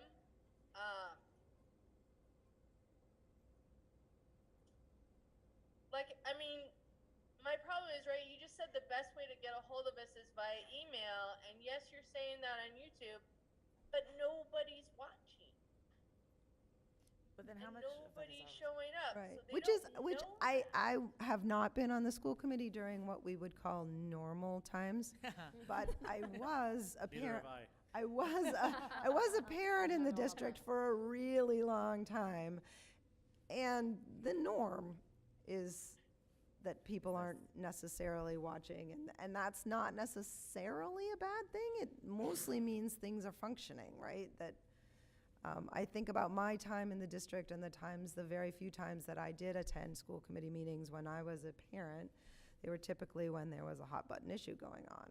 That's the reality.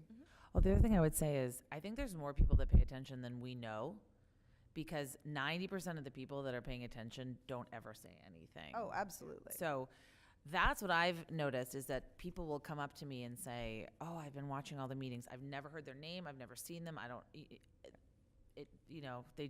they're reading the minutes, watching, or like you just said, Dana, when there is a hot button issue that they particularly care about. But I think there are more people paying attention than we know.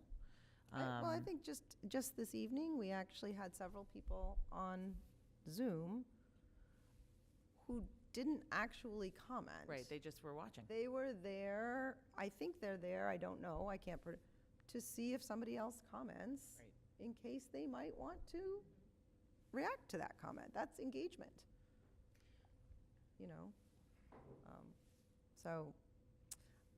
David, you look like you have something else to say. No. All right, I don't know that if anyone wants, I didn't intend to try to direct this in any way. I don't know whether we want to create something from this conversation. If anyone has something they'd like to create, or we can. I have an idea. Maybe we could talk about it more at the retreat, whenever we do our retreat. Okay, Jen, does that feel soon enough to you? Yeah, that works for me. It'd give us some time to think about it Okay. for a while and think about what works for each of us. Okay. Jen, can I task you with making sure that you remind me that needs to be on the retreat? Thank you. Got it. Okay. All right. Are you ready to move on? Okay. Excellent. I think we've actually really already done finance and operations.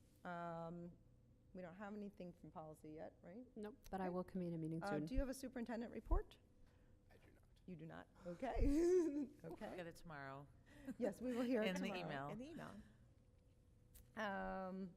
Okay, I think we are moving on to committee reports.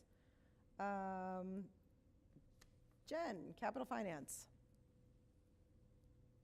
So we did talk about and finally iron out an idea about user fees going forward, which are going to be on a future school committee meeting.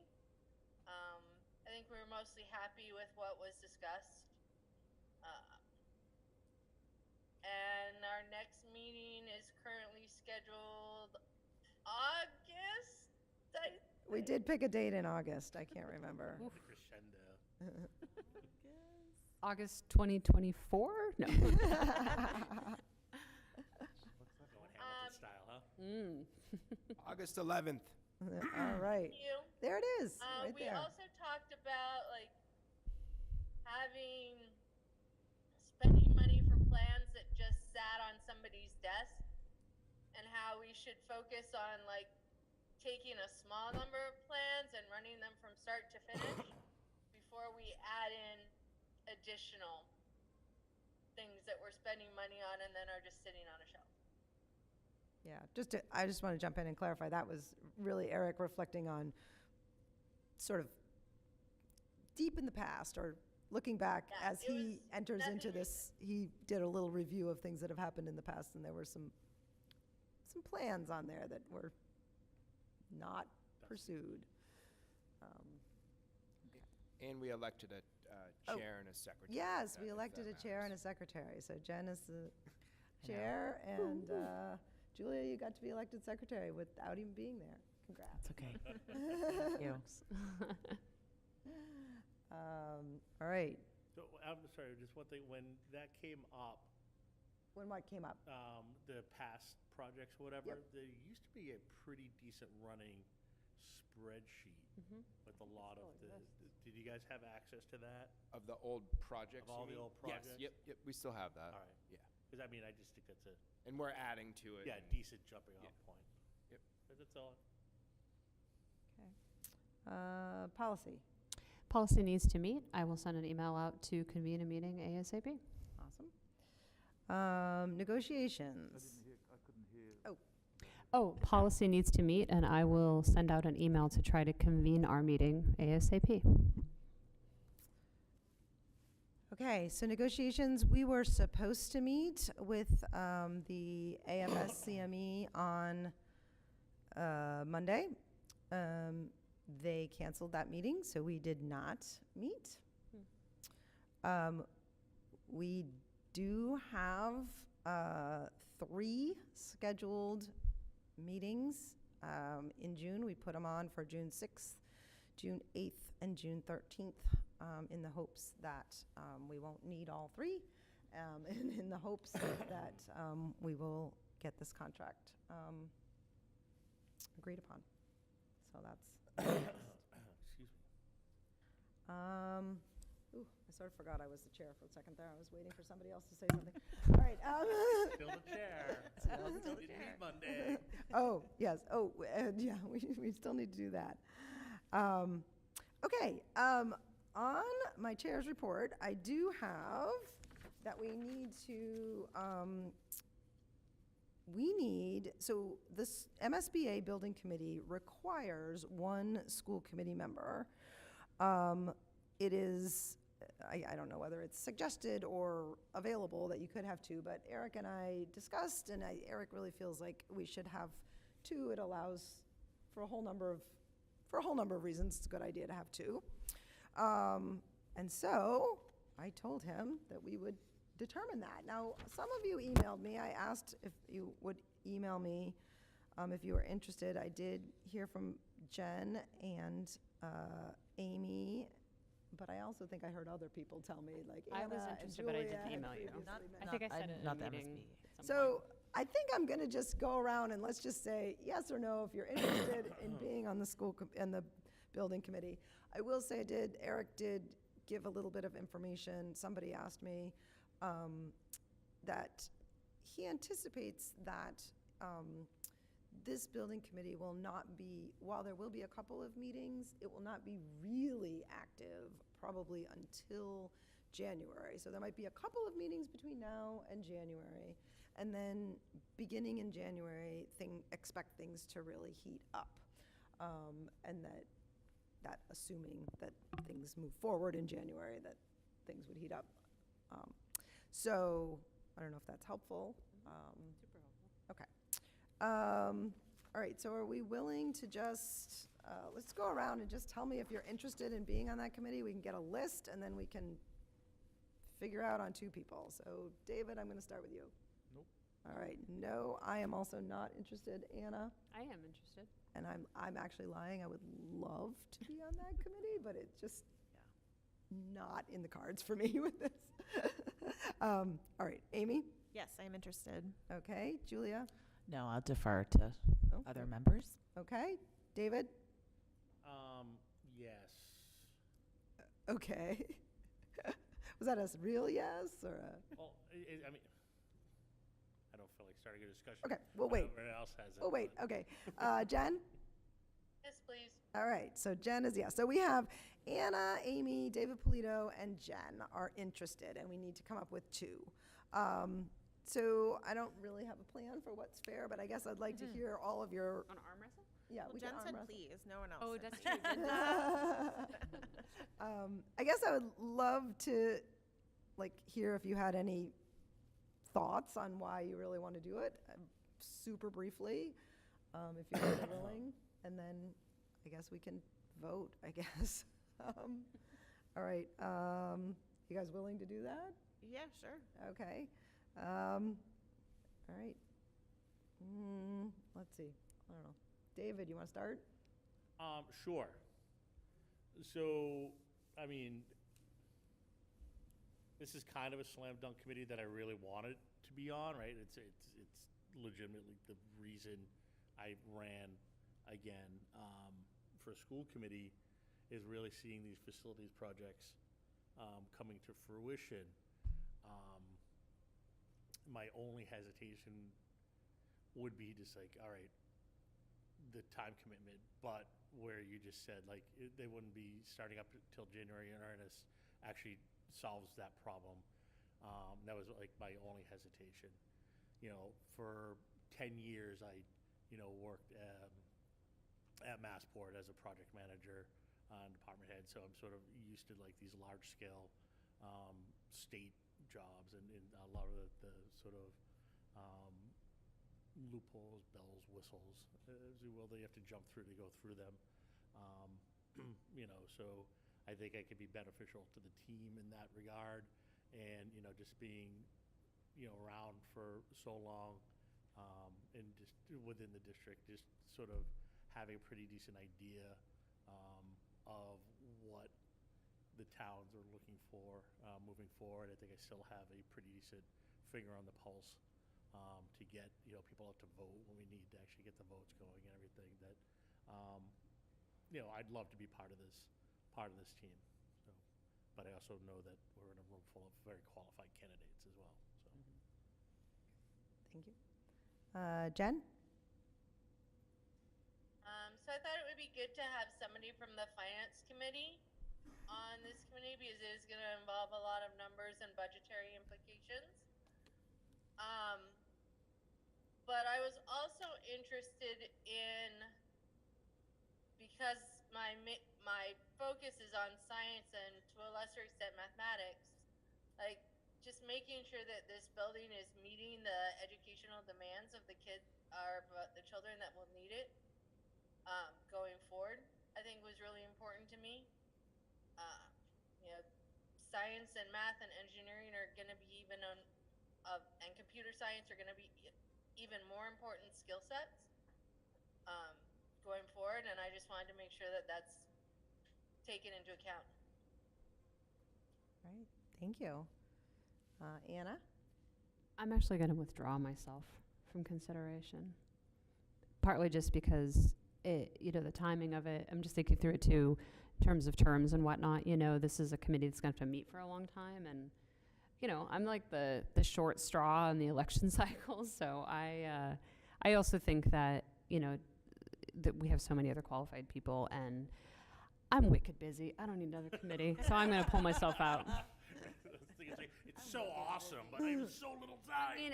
I mean, it would be awesome, but as you said, David, like, all of us, honestly, all of us are awesome. It's all going to be fine. And I think that realistically, there are better people who can definitely be committed to a longer duration on it. And it's hard when someone starts, if it's not really going to kick off till January, and then the election cycle is right there, and very unclear in my mind if I even ever want to run again. So I just don't want to. I don't want to take a seat from someone who's guaranteed to be on the docket for longer. So I'm going to withdraw. Thank you. Amy? I'm actually going to withdraw too and make it easy. I just thought it would be really interesting, and I don't have any other really good reasons other than I think it's really interesting. Also, yeah. So, done. Look at this collegial. Okay. Everything is awesome. All right. Well, at this point, I do think that we need to vote. Sure. But I don't think, instead of doing a roll call of who we want, I think, Amy, we could ask you to make a singular motion. You want me to? Or Amy to? I think Amy to. Yep. Amy, can you make a motion? Okay. I move that the Hamilton-Wenham Regional School Committee Appoint. Thank you, Jen Carr and David Polito to the new school building committee. Second. Second by Anna Ciesick. All right, is there discussion? No. Okay, we are doing roll calls, David, because Jen is virtual. I'm gonna start with you, David Frankel. Yes. Yes, I'm a yes. Anna? Yes. Yes. Yes. Yes. Jen? Yes. Okay, and it is unanimous, 7 of the 7 members present. Okay. We still need someone on the turf committee. But I don't like sports, David. No. No, not at all. Okay, thank you all, and thank you all for being so gracious to each other. So also under my chair's report, I do want to just reiterate the evaluation process. You now have Eric's evidence this evening or early tomorrow morning. I will send you out again. I did send it once, but I will send it again.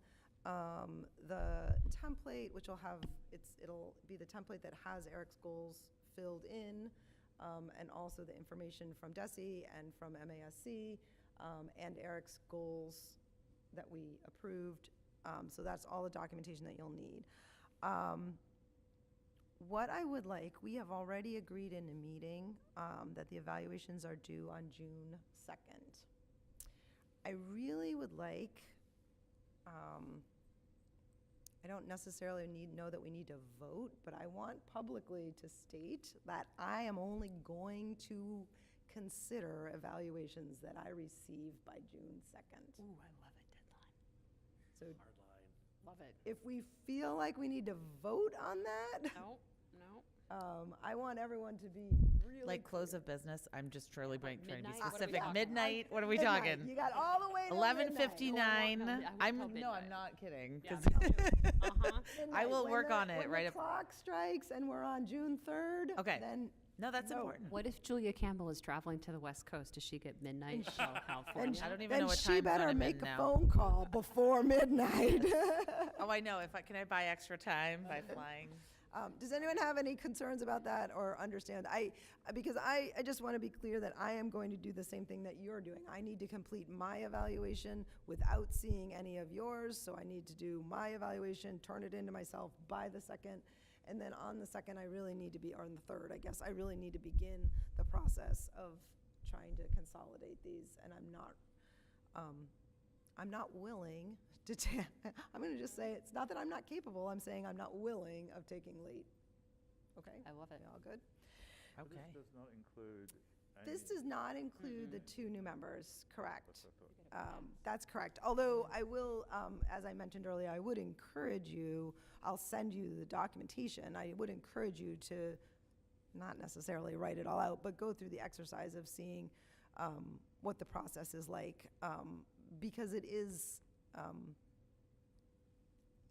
it's, for all of us that did it the first time last year, it's pretty tricky. It's a little confusing, not a lot confusing. So, You could read the whole, yeah. can they can read our last ones, right? Are They they were somewhere? public, yeah. They're public, Mhm. okay. I read Yeah, them. let's talk about that. Yeah, I'm not Yep. sure if you want I'll to. help you out with that. Okay. I will help you Oh, out you with did that. read them, I did okay. read them, yes. Okay. Thank you for writing Okay, them. okay, quickly, the last thing I have on my, is the retreat dates, which sadly did not magically work out. So I gave 3 dates. Those are not the only 3 dates, but we were really striving for, I'm gonna give it one more shot here with everybody here. Our best date, we sort of were in a tie. For all 3 dates, I got 4 people for all 3 dates. They weren't the same 4 people. David Polito, I did not hear from you, so I don't know. I thought I said it was good all 3. Excellent, that makes us even better. So that's,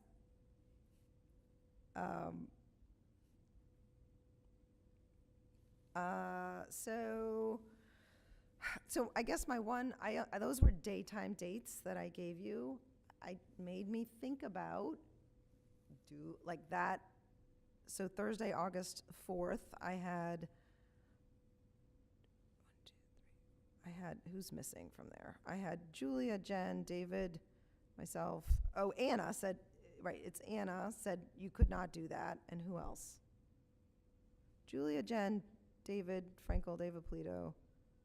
I could not do the 4th. Is that what you're asking? You could not do the 4th? Not do the Okay. Oh, yeah, here you are. You're on the 3rd and the, so anyway, so I guess that's not the answer. I was trying to say if we did an evening instead, would that be better, worse? Yeah. I think my assessment of in the summer, I believe we only actually have one member who has sort of a traditional Monday through Friday summer job. I should say, I'm work- away the I 6th work to all the day, every day. 21st. Yeah. Yeah. Yeah, I just can't take a day off of Yeah. work. for Well, that was Saturday. why I sort of wondered about if the Saturday doesn't work for people, do we want to entertain the idea of an evening? I'd be open to that if others are. Okay. I'm fine Would with you that. do like 2 evenings, or would it be shorter? Because you were talking like a 6-hour thing. Yeah, I think, we could, in other words, it depends what time people are available. I mean, in other words, if we did, 5 to 9, Mhm. I'm sort of trying to nail down the day before I get in. Amy, the 4th does not work for you at all, however. I could do the evening on the 4th. Okay. So the 4th of? August. And the Saturday doesn't work for. The Saturday did not work for Julia, is away. Okay. Yeah, and I'm actually, that week is away for me too. Okay. I wasn't sure. Jen, what are you thinking that evening might work? Evening would be fine. The only day I absolutely cannot do is the 5th. Okay. So I have to pick my kids up at summer camp. Yeah, that does seem important. The one year I had to send the grandparents, and they still got picked up. They still remind you about it too. Probably. We'll talk about it. They had more fun, actually. All right, so I'm looking at August 4th in the evening. Yes. Am I seeing nodding? Yes. All right. Well, obviously, we'll have to clear that with Eric, and we'll have to sort of specify. Anna, are you saying yes, no, maybe? Yeah, as long as it's like evening. yeah. Okay. What's the earliest people would be available for evening? I could do like 4:30 or 5. Okay. Yeah, I could do All that. right. Other people, 4:30, 5 o'clock? That's fine. That's That good sounds with me. good. All right. I'm going to try to make that happen, and I will send out, So like 4:30 to 9 kind of Yeah. situation? it's like, Okay. Can We'll we have have- dinner? yeah, we'll have some food. Oh, that's Okay. nice. Sure. I don't know if we can cover that. I was gonna say wine. So this is August 4th, 2022. Dinner's on Anna, I think. She just said that. 4:30. I'll get everyone a box of Ritz crackers and some Cheese Whiz. Like, we'll be all set. Yes. No. Exactly. Okay, so for like I could eat a 4:30 to pizza 9. right now. I'm hungry. All right. Okay, so I will try to make that work and send you all an email to confirm that. Great. All right. Okay. Da-da-da. Okay. All right, do we have, I heard one topic earlier for a future meeting, I think. I can't remember. Yes. Okay. What was the topic? High school advertising, sports? Is Oh, it- that will come up. It'll next. come up. It'll too. come up Okay. organically. Now Never that mind. Craig will be on it. No. I noticed that. Yes. Okay. No Yes. doubt. All right, anybody else have topics for future meetings? Nope. Personally, I think measurement and mitigation. I'm sorry, say it again. Measurement and mitigation should be on every meeting. And With so what I would, because I'm asking a question, is that would it be that you would be looking to have, so previous to March 3rd, we used to have a COVID report on each agenda. Is that what you're asking for, that similar kind of a COVID report? Yeah, it's a pretty volatile situation. Okay. Okay, all right. Can that be part of the superintendent's And report? from my Yeah, understanding from that's how it Dixie- was before. It was part of the superintendent's report, I believe. Okay, would that, I think that could, I think that would be an okay place for it. I'm not sure. Yeah.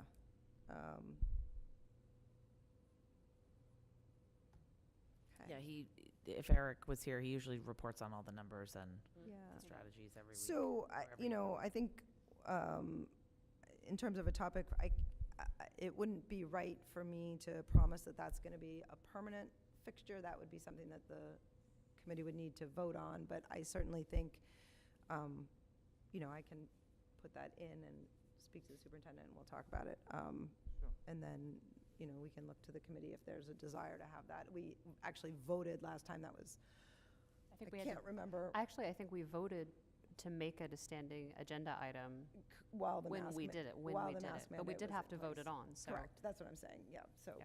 okay, all right, thank you. Any other topics? Nope. Okay. All right. All right, at this time, if there's nothing else, we're ready? All right. I move that we adjourn into executive session for purpose number 2, to conduct strategy sessions in preparation for negotiations with non-union personnel, Eric Tracy, and an open meeting may have a detrimental effect on the bargaining position of the school committee. And we not need to to have. return an open session, and not to return, right? Oh, and not, I'm sorry, thank you, and not to return to open session. And we need to have a roll call. I second that. Thank you. Seconded by Anna Cizik. And we need to have a roll call vote. David? Yes. Yes. Anna? Yes. Yes. Yes. Yes. Jen? Yes. All right. And the motion passes, and we move into executive session, and we are adjourned.